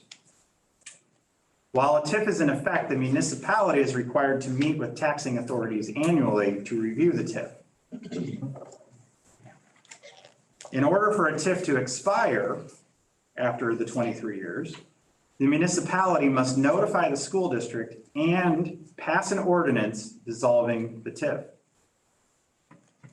For 23 years, again, I think I've said that a couple times now, RCS did not collect any taxes in TIF 1. RCS has no evidence that the municipality was meeting with us annually to review the TIF. RCS has no evidence that the municipality passed an ordinance dissolving TIF 1 or notifying RCS that TIF 1 was dissolved. Formal notification of the dissolution of TIF 1 with an ordinance formalizing the dissolution would have notified RCS that there was an additional $15 million in new taxable property. So there was more than a 14% increase in our local EAV that if this is a once in a generation kind of EAV increase. As I said, this is the wind farm that we're not going to get because we're landlocked and we can't have windmills, okay? But this was a 14% increase in our local EAV. RCS at that time, because of that, lost more than $700,000 in new revenue that would have been applied to the property in that TIF. We lost it a second year, which was last year. We're going to lose it every year moving forward, $700,000 less to our school district. So far it's been $1.4 million. Additionally, there was a benefit to this to our local taxpayers Because of this error, to wherever the error resides, because of that error, there was a 50-cent tax rate cut, more or less, as a result of the error. So a typical homeowner saw a tax cut. Maybe you remember it, okay? So what needs to happen now, and this is the tricky part that I'm asking the board about, and the board is somewhat aware of this already. Based on our legal guidance from our attorney, RCS must extend our levy to the $15 million of TIF 1, assuming it's new property, because the village has not yet dissolved TIF 1. If the county clerk is able to extend the levy to this $15 million as new property, RCS will see an approximate $700,000 in new revenue in the first taxing cycle. And we would continue to get that revenue every year thereafter. I said that. If this large levy increase goes into effect, a typical homeowner will see an increase in taxes similar, but actually less than the decrease in taxes received 2 years ago. I'm going to put this on a little chart for you so you can see this in a minute. So if we do a tax increase, could the board offset this tax increase that goes to local taxpayers? So yes, there are two things. So if the county clerk was able to extend the levy to TIF 1, what could RCS, what could this board do to minimize the effect of that tax increase on homeowners? Okay, there's a couple things we could do. One is the board could choose to rebate part or all of the tax increase to reduce the initial impact of these taxes seen by a homeowner. So we could consider rebating it and then phasing that tax increase in over time so that it is not as large of a one-time increase. But when you see the amount of money we're talking about to a typical homeowner, I think that's important. The other thing is the board could choose to pursue what's a property tax abatement grant. If we were able to get this property tax abatement grant, we could potentially shift about $700,000 of local property taxes to the state. The gamble there is the state always going to pay that money? Okay. That's always a gamble, but that's an option that the board would have to offset that tax increase. So why significantly increase the levy? For 23 years, Rantoul City Schools did not directly benefit from the growth in TIF 1. An additional stable revenue of $700,000 annually will significantly strengthen the financial health of our district, significantly. Okay. Well, where's my best slide in here? There we go. I'm going to jump to this one, but I think it's important because I kind of hit it home. All right. So what does this look like over time? And so I want to make sure you all see that what we're actually, if we were to actually get what we're talking about right now, you would see a tax rate decrease compared to where we were in 2019. Okay. So in 2018, a home valued at $100,000, and according to Zillow, I know that's not the world's most reliable source, but according to Zillow, the average home price in Rantoul is less than $100,000. Okay, so a home of $100,000 would pay in 2018. That home paid $1,609 in local property taxes. It went down, and this had nothing to do with TIF 1. It went down because we were starting to see property growth. So it went down by $26 the next year. Now is when we see TIF 1 came on the books unexpectedly. A typical homeowner saw a $229 decrease. The next year it went up $5.17. What we are proposing tonight would be $151.73 increase. But I think it's important to note that that increase is still less than where we were in 2019. okay? So if you look at not year to year, but if you look over multiple years, it's not a net increase. And that would be a one-time bump that you would see, okay? You're like, oh, there we go. I have it in there. The total tax bill from 2019 to 2022, if the county clerk were to actually extend the levy to TIF 1, would be a decrease overall of $72.17 per $100,000. I don't know, what's there left to say, Marcellus? Not a lot, but just to go over the scenarios. All right. Uh, I feel like maybe we should, you're supposed to tell me anyone else, I'm your boss. So I guess on that, before Marcellus goes into the nitty gritty of the detailed fund account, the funds and the levies, what questions are out there? I have a feeling this is gonna be in the newspaper tomorrow. I don't know why, but, are there any questions from the board? Okay. All right. Okay, so before I get into my slides, I'd like to just provide the board with a timeline, a snapshot of the timeline of what's going to happen from now to April. Tonight, hopefully, we can decide on a levy option and move forward. And if so, at our next board meeting in December, the board would vote to pass that option. Scott and I already have on our calendar December 17th to drive the levy proposal to the county clerk's office to file. All levies are due by December 28th to the county clerk's office. In December, if we choose a levy growth of 5% or more, we are required by law to hold a truth in taxation hearing. Therefore, we will need to have a hearing at the next board meeting before the board would approve the levy. Also, we will need to post a notice in the newspaper no more than 14 days and no less than 7 days prior to that the date of the hearing. Okay, so that kind of finalizes things for the year. January, February is normally the months where we are completing appeals. Appeals are property owners that are requesting a reduction in their property value, and those appeals are typically done by February. In March and April, we will receive our finalized computation reports from the county clerk's office.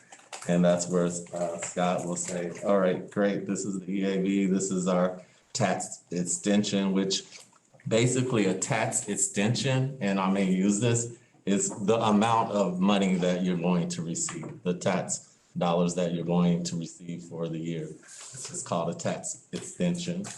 So that's what will happen in April. Everything will pretty much be finalized.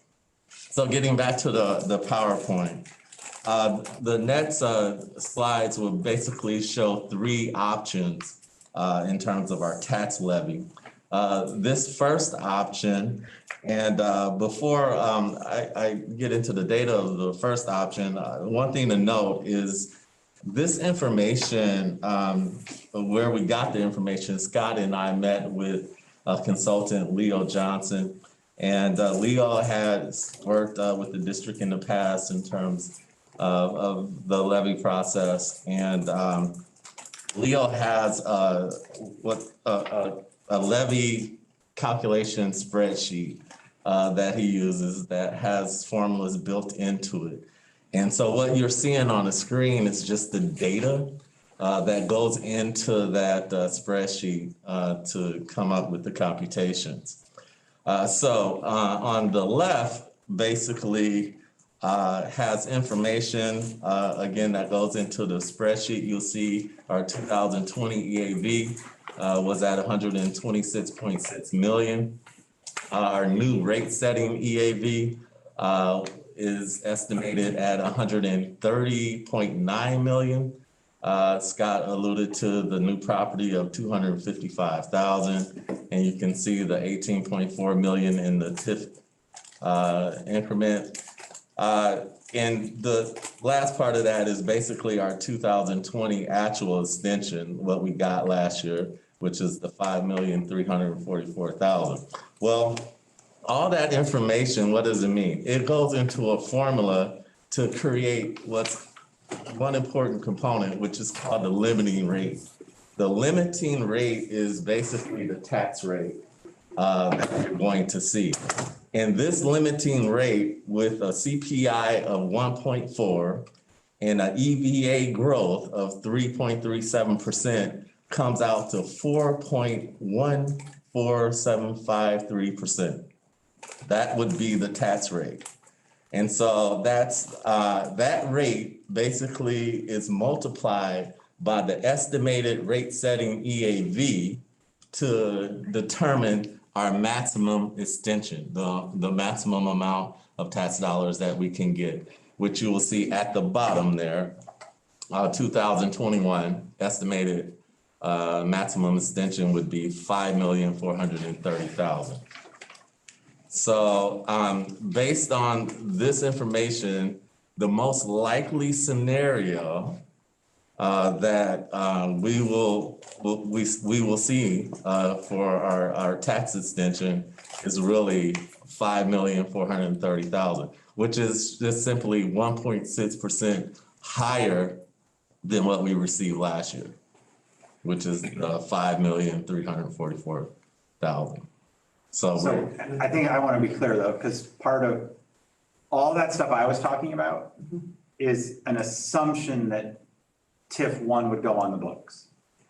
What Marcellus is saying is likely that's not going to go on the books this year. We want it to. There's a lot of moving parts that have to align.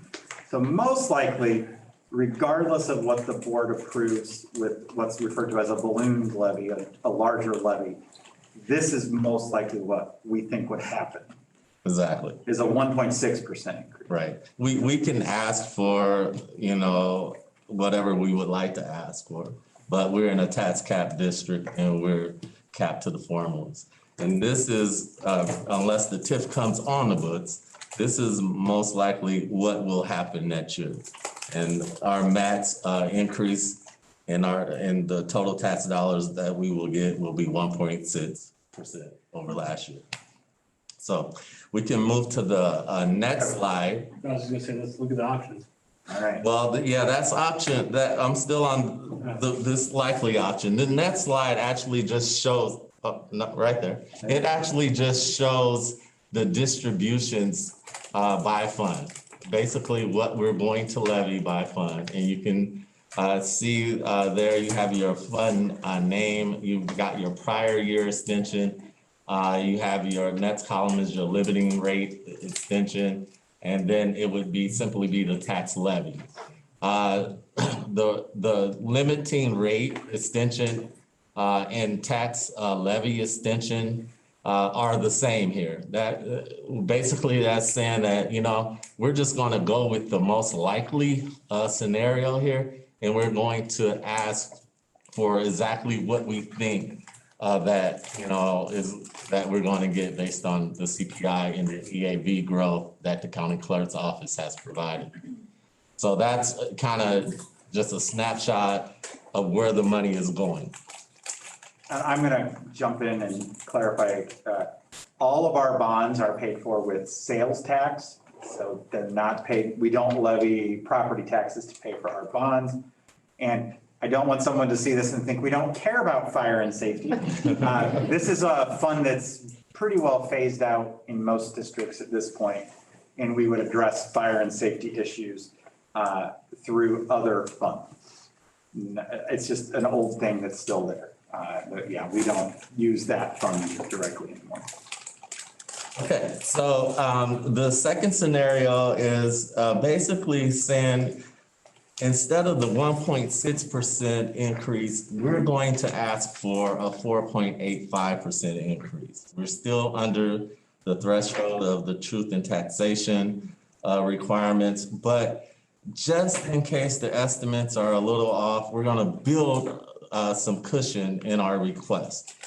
because we can never get more than what we requested. And so we want to make sure we get that right.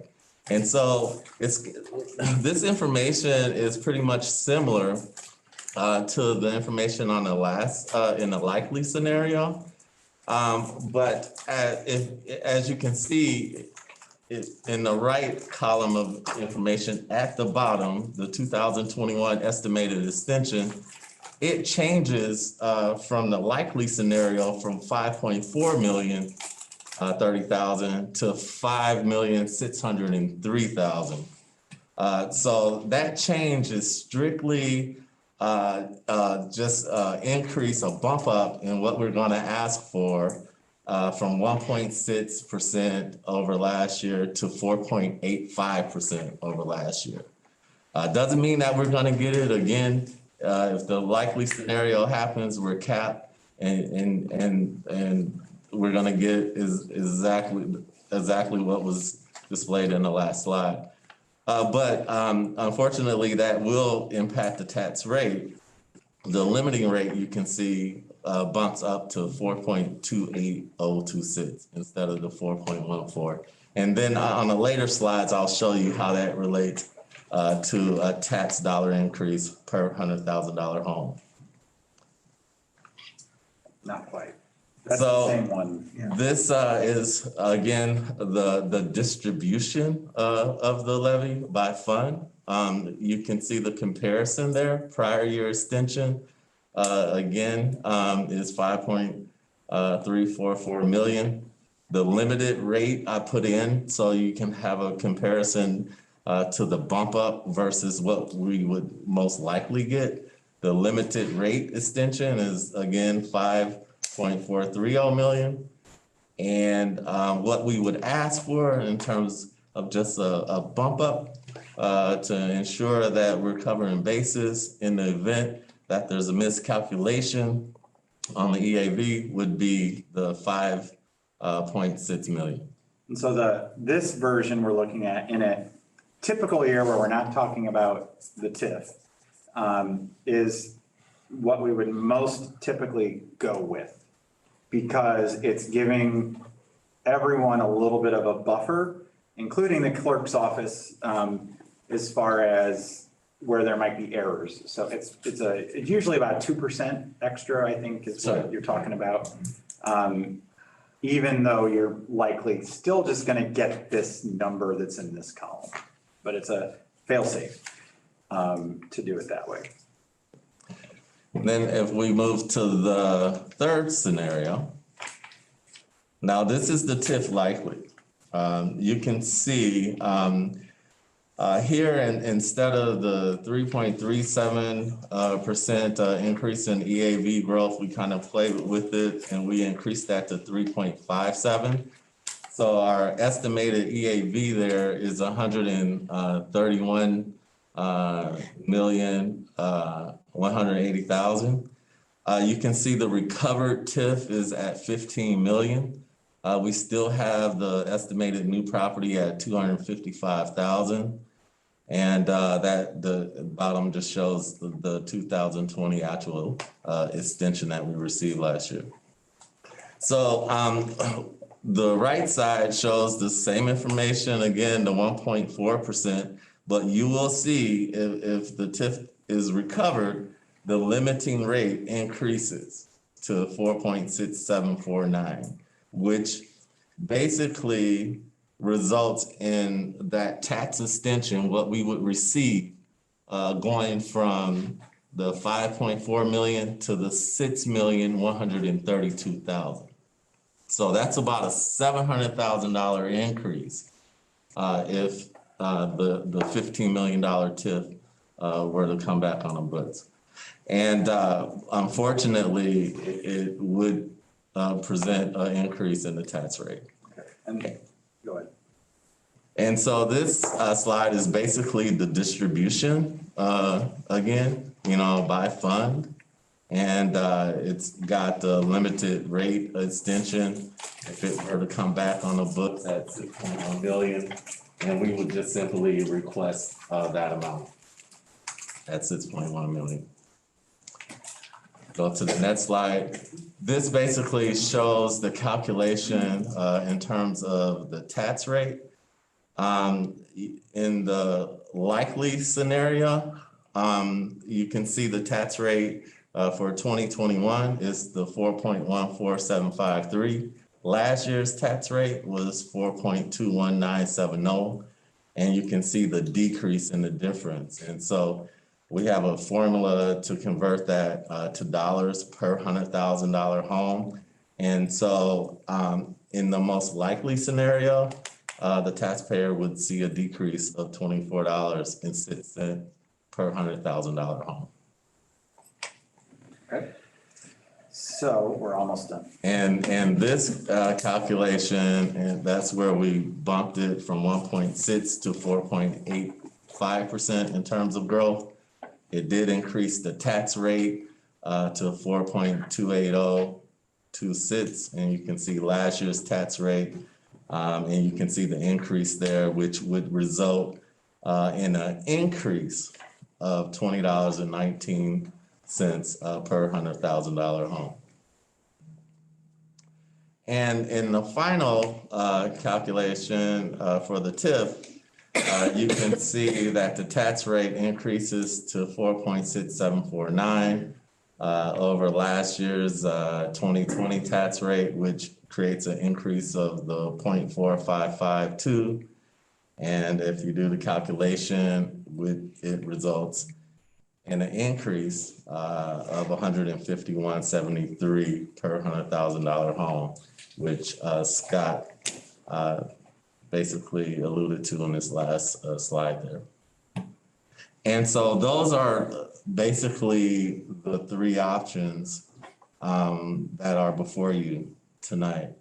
You got the likely option, you have the better than likely option, and then you have the covering all bases if we want to move forward with the TIF option in the event that it comes, that $15 million comes back on. So So my with that, I'll turn recommendation. it over to you. Well, you stay there, don't run away.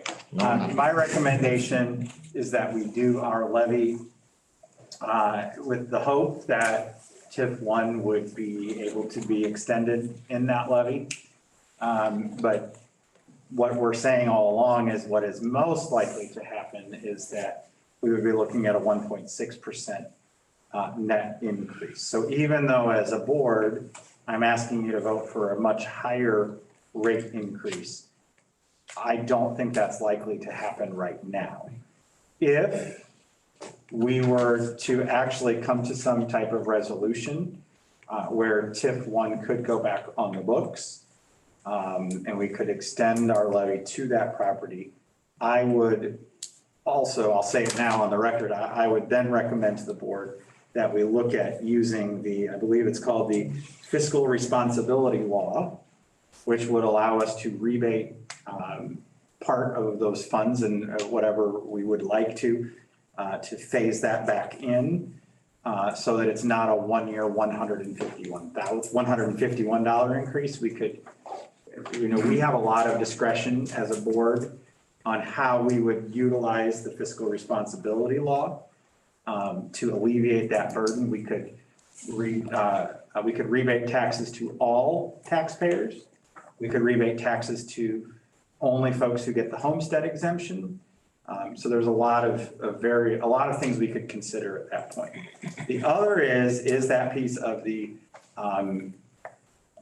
property tax abatement grant with the state, which is a state program to try and lower the overall tax rate, property tax rate in communities like Grand Tool.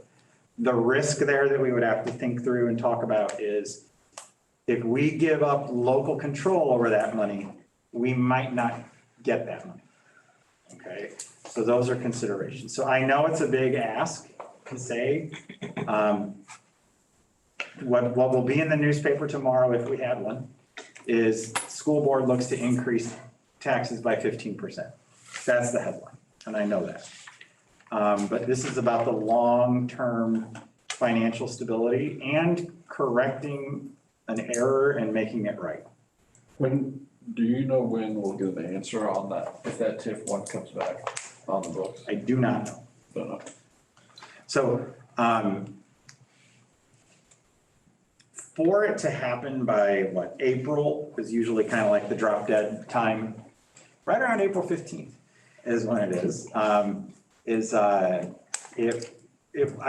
said, a lot of moving parts would have to come together for that. I'm more realistic that we're having a similar conversation this time next year. When we would have a lot more clarity on it. But we did not know what happened last year or 2 years ago. We know now, and that's why the legal guidance is we've got to extend the levy so that we are making, that's our formal step to say to the county clerk, that's new property. And if it's not new property, then it's still in a TIF. Because the village didn't do anything. The village did not vote to terminate the TIF. Okay. Does anybody have any questions? And if not, then we will take Scott's recommendation next month. Or concerns? No, then we'll take your recommendation next month. The next three items are gone, so that will speed up the meeting. Yep. All right. Option number 13. Option 13? Sorry, There were 13 options tonight, so. number 13. Where we're at, Hannah. So I'm glad Shannon's here. She's our, what's your official title, director? Yes. Okay. So a couple meetings ago, we talked about we have the two tennis courts here that are Rancho Park District. And we leased the southernmost tennis courts, which are not tennis courts anymore. So if you go look at them, they're a mess. And so we're leasing it from them. We were wanting to do a parking lot. That, I know that's not very glamorous, but as a staff member at Ader for 3 years, it's very hard to park. There is also a lot of congestion on Wabash with drop off and pickup in the mornings because staff park on Wabash right now. So my hope is, and what we've talked about behind the scenes, so to speak, is that we would like to, if we're able to somehow efficiently get some additional parking and have it off of Wabash and move that traffic off Wabash. My hope, and the next piece that's hope, is the village would work with us to do something with the traffic pattern on Wabash. Because if we could have no staff cars parked out on Wabash, that would give us some more flexibility with parent drop off and pickup. So what am I asking you about here? So we would have to put this out to bid. Our preliminary estimate is $350,000. That would be for the project because it has to go out to bid and because there's architectural and engineering fees. I'm fascinated that there's architectural fees for a parking lot, but I don't think any architect goes to college like, I'm going to design a parking lot. But there are fees in doing this that are probably more engineering fees that are typically 10% of the estimated cost. I don't want the district to go out and spend $35,000 on engineering and preparing a bid if the board isn't willing then to turn around and actually approve a $350,000 project. So I told Jenny and I talked and Shannon with the architect, let's pause it until they have a board meeting and make sure that I don't want to end up wasting $35,000 if we're not willing to move forward on a parking project. I got one question was, have we looked at having the parking lot go through to Wabash instead of back to Urbana? The concern about that is one of the main reasons to do this is to get traffic off of Wabash. I'm also not sure how we would fit a road in there without losing the current central office parking lot that we have right now. It's certainly something that we can ask the engineer and architect to do, but I don't see that pulling traffic off of Wabash. But I am not an engineer, just a doctor. All right, I'm not a real doctor either. trying to add more highlights for the blooper reel later. So this is the map and it's really tiny. So I flipped it and made it bigger, which that might help. That's really far away from me. All right, so I want everyone to make sure they know what they're seeing. So this is Urbana. Is it Urbana Drive or Urbana Avenue? What is it? It's Urbana. That's Is that the road that goes back behind the baseball field? Yeah. So Yeah. it's the road that, I mean, the base was right here, right? Right. And then this is all Wabash Park. Our property line is this red line. So Jenny and Shannon, how do we know we can put a road there? Have we asked? Yes, the park district Okay. the park board is aware that this was a possibility and they are in full support and Because the other piece of this is it creates parking for Wabash Park. It's pretty limited parking there. And I think as the sports complex gets used more and more, I would imagine you'll see more activities back in Wabash Park. Yes. It's been pretty light the last year. You would be coming in off of Urbana, and this is Ader right here. Right now, where you see this kind of grayish area, I don't know what used to be there. I'm sure someone does, Bike but racks. Bike racks. that's a lot of bike racks. There was a lot of kids that rode bikes to the school. All right. It's a kind of a concrete blacktop mess right now. So we would be able to put some parking here. I like that they put designated reserved parking at school's discretion. That seems like you putting a parking spot in the superintendent, but no, I don't envision it that way, but there would be parking here and then we would have a flow through. I think they said the lot itself is 54 or is it a total of 54 altogether? Do we know? 54. Total of 54. Total of 54 altogether. So yeah, what I don't know is what it would look like to take a road through here up to Wabash. I also know people just cutting through from Urbana to Wabash. We would have parents doing that for sure if that was accessible. So, I mean, that's what the project is. So we just need to know if, and also I know, I guess what I've learned and all of you, I think in our first few months together is projects might not come in where we think they're going to on the bid process. So. I would like to emphasize the safety. I'm out there at 3 o'clock every day and it is a madhouse. We've got parents parking in our parking lot, trying to flip around so other cars can get in. And the kids are just darting out sometimes between the cars. You don't know they're coming. It's really a safety issue. And we have met with the village before COVID to talk about traffic flow on Wabash, but that's not a simple or inexpensive solution. Because we've also talked about safe routes to school. I mean, even that grant is going to be way, not nearly enough for a project along Wabash. The grant, that was the other thing. We initially thought we could use the annual state maintenance grant, which is $50,000. We thought we could use it for this as part of the cost. We cannot because ISB considers that new construction.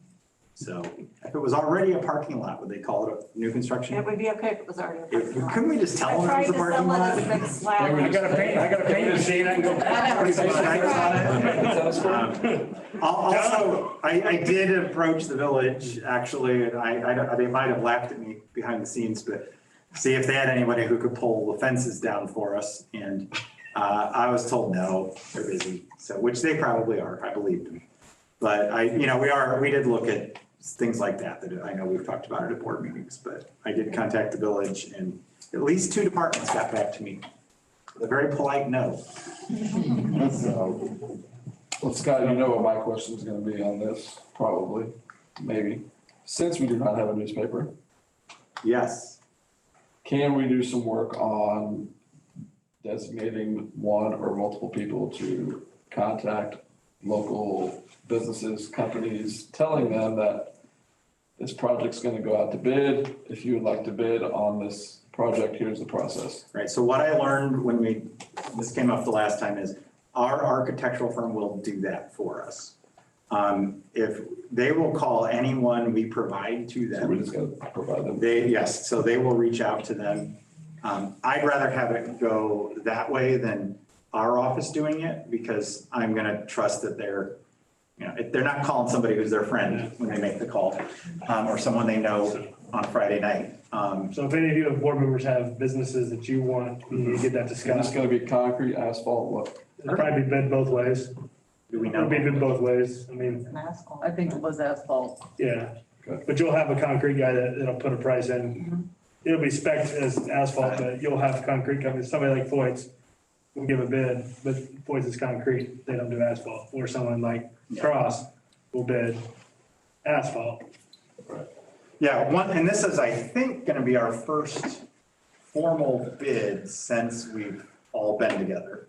And that is something we've talked about with the architect, is making more of an effort to, and also being able to document that we've done it, to reach out to other vendors. Because it's in our interest to get as many bids as possible. Also, Andy, I was noticing, this might be too soon to make this joke, but there's gonna be a lot of kids over here, Where? or like on these courts. These are really nice courts right now, and they're gonna hit balls over the fence. We might need something there, but that's the other parks. You might need like a net, some netting. Oh, yeah. Talk to Donald about that. Is it too soon to make that joke? All right. But no, I was being serious though. I was thinking about it. We might have. Pickleball is plastic. Pickleball's not gonna hurt it. Right? Pickleball, there is nothing hard that is played on the tennis courts. Okay. They're all softball. All right. There's plastic pickleball. Basketball out there. There's no basketball out there. It's volleyball, pickleball, and tennis. All right. We'll be good then. Yeah. Maybe that's a parking lot for first year teachers. No, just that road. Whoever First year teachers get the pencil. whoever has comprehensive insurance. Showed your insurance card before you said All right. that. So Jenny, I believe I asked you, we are leasing this for $1 forever, right? So we not gonna dump the estimate 350,000 and then the city's gonna come back in and say, thank you. Yeah. And it's technically the rental park district. Or the Rantoul Park District. Signed an agreement with. I mean, if they did, that would just. So is that written up in the lease agreement that this is from 2021 till Good West Park? question. I don't know. Whatever you guys signed. I will have to refresh my memory. But I think what I'm hearing you say, I was like, can we make sure this is in long term so there's not some risk that the park district. Why spend $350,000 when the Park District could take it back? Yeah, I know the intent is that it's ours forever, but I don't know why we couldn't update whatever is in that lease agreement to show that. Because we can't own the property. Because it's federal ground and. It's federal Right. ground, but I'm sure if they would be okay with putting something, Yeah. if it's not already, I just. Government entity getting rid of property is not easy, even when it's government to government, it's not easy. Right. That's the reason for the lease. If anybody, I'd say I'm in full support of this. If anybody has any more questions or any more comments, I make a motion that we pass the engineering cost and tell Scott, direct Scott and his staff to get moving on it. Can I have a second? I'll second. Okay. Before we vote, I think this is Yeah, go ahead. just a clarification, so people would be more aware in case they're thinking this, well, what, you're doing all this, spending this money, why? Explain why we could not just use the parking lot that's behind the gymnasium. It's already full. That's the main thing. And, yeah, and it's also, keep in mind, transportation parks their buses back there. All the bus drivers and bus monitors park back there. I just wanted that Yep. to become public. This is- Thank you, yeah. thank you, that was a good. This is going to help alleviate congestion on all sides of school. We would likely, as the employer, probably have to prohibit our staff from parking on Wabash as much as we can. It's not ours, those aren't our parking spots, but I think our staff would likely comply with that. Okay. You know, we don't own those actual parking spots on Wabash. Go ahead, Anna. Ready? Yep. John Brotherton, Aye. Bodo Johnson, Aye. Nikki Pettit, Aye. Mitch Wilson, Aye. Joe Robinson, Aye. Tyler Wilson, Aye. Andy Graham. All right. We don't need any. Yep. Informational items. We did have 2 FOIA requests in the last month, and they were pretty simple ones, so they did not incur any significant costs for us. The October, November COVID data, I do want to pull that one up real quick. So this is something that's been in the packet monthly. This is the important part. Oh boy, what did I do? You flipped it. No one could do that. All right. From October to November, we had 20 student positive COVID cases in our schools. The previous month, it was 27. So we view that as a decrease, obviously. Close contacts, we were able to start reducing the close contacts. Outside of school, close contacts also went down. Test to stay should say 0. We did not have any students last month under test to stay.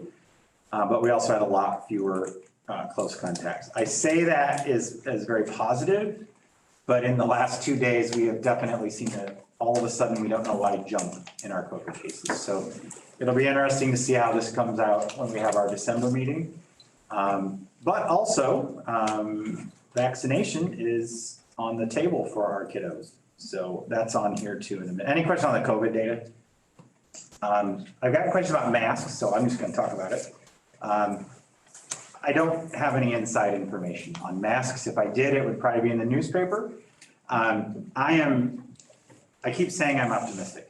I was optimistic when we talked about this in July and August also. But I believe that once the vaccine is readily available for our children 5 to 11, and they've had access to the vaccine, that in my mind, my optimistic brain is when mask mandates and some of our close contact requirements will start to go away. I would love to say that's January, but I'm a person who's going to vaccinate my 9-year-old and I still haven't gotten her in yet. So she had a fever for a few days, missed the appointment and all that. But so I'm starting to see that not every parent that even wants to get their kid vaccinated is going to be able to do it that quickly. But by January, hopefully. So I'm optimistic that the masks will go away. I do know that the board received an email solicitation about masking from an attorney. That's kind of I call that kind of a spam situation. We are still really obligated to follow the emergency executive order to protect the liability from the district perspective. We won a STEAM grant. This is pretty exciting. So another grant Jenny won. All right, yay. This one is about 100, I want to say 94,000, maybe 100. It's 94,000 a year for 2 years. And I did put in the board packet what it's being used for, and I feel like highlighting that here. Funding of 2 project-based learning teacher cohorts. This is a professional development group. We're going to fund that. We're going to be funding for books that highlight underrepresented groups in science, materials and supplies for our teachers to implement project-based learning projects, and funding for a Sisters in Science Club at each school to encourage girls to go into math and science careers, and that'll be for the next 2 years. So, yay. Jenny doesn't win every grant she applies for. I do want to, most of them. She wins. Speaking of Jenny Frericks, Jenny was recognized last Friday at the Chamber of Commerce banquet as the Rantoul Area Chamber of Commerce Educator of the Year. There was a teacher. Teacher at the high school also won. They gave 2 this year. I cannot remember her name. And Mitch doesn't know. Karen Hughes. Karen Hughes. All right. Thank you. So that was exciting. We had other folks nominated from our district. Sam Bean, who's a first grade teacher at Northview. Kelly James, who's a kindergarten teacher at Northview. Special ed. Special ed. So I'll show you what I know. Liz Stahl, Phil Dempsey, and Amy T. who are the art, music, and PE teachers at Pleasant Acres, were also nominated. So that was a good time. Mr. Brotherton and Andy and Joe were at the banquet. It's a nice event, and it was nice. Jenny had to make a speech. They didn't tell her in advance either. So, and I was ready to go home at that point. So, we do have a COVID-19 vaccine clinic that we're hosting with OSF tomorrow. It's been harder than heck to get this set up, but I'm grateful they're trying. The times, so if you know littles out there and you're interested in doing it, it's in the boardroom. So we're not doing it during school, and parents have to bring their child in. So it's basically a pop-up clinic that we're hosting 7:30 to 10 in the morning. So that was a request I got from some parents that we need to be before school, and then we need some time after school. So the best thing about, so just because I play by the rules, is once a child is fully vaccinated, they are no longer subject to the same rules of close contact and quarantine. So even if your child is next to a kid in class who has COVID, it's likely that if your child is vaccinated, they will not have to miss school, okay? And that's currently what it is at the junior high with our 7th and 8th graders. There are kids who've been fully vaccinated. They are not subject to the quarantine rules. All right, I'm done. You said we'd be done at 6:45. No, I didn't. All right. Any comments from any of other board members? Okay, I got just one. Yesterday was Board Member Appreciation Day. Oh, darn it. And I want to thank all of you for being on the board. We are new. I hear Mr. Goldstein's complaints.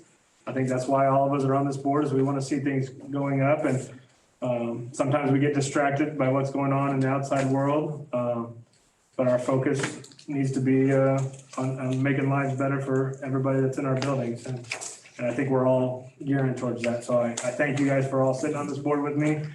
Like I said, we're not always going to agree, and I think I told all you guys that in our first conversations, and that's fine. That's fine, but because we all, sometimes disagreements lead to the best solution. This weekend, we're all going to, or most of us are going to be up at III. So take that time to grow and become a better board member. Go to some sessions that are pertinent to our district. And if you have any good ideas, we'll bring them up with the administration as we go through. And we'll be up there too. Actually, Jenny, Allison, Marcellus, and I will be up there with the board. The only thing I wanted to add was, yes, of course, I remember yesterday was board member appreciation. Jenny Fredericks again came to the rescue and texted me last night so I could at least do a Facebook post. I did want to respond to the public comment motto. Public comment, I will follow up with you regarding your public comments. Okay, thank you. Probably tomorrow, since it's late. And I'm just going to say, board, there's some difficult things on the table for us to have to make decisions about. That's why we're here. I do appreciate you reading all my emails, listening to comments, sitting through almost 2.5 hour long meetings to talk about it. But, you know, we want to make significant improvements to what we're doing and be respectful of the good work we're already doing. So that's why we've got some difficult decisions on the table, especially regarding how we address the crowding at the elementary schools and how to move forward on our tax rate, which we will vote on the tax rate for sure next week. So.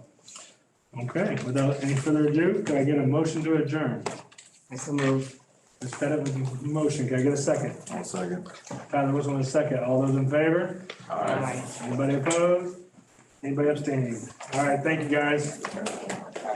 I'll see you, man. Go get some sleep. You got 3 hours right now, man. Tyler, I'm really putting together. Told you every night. The socks, everything. Hey.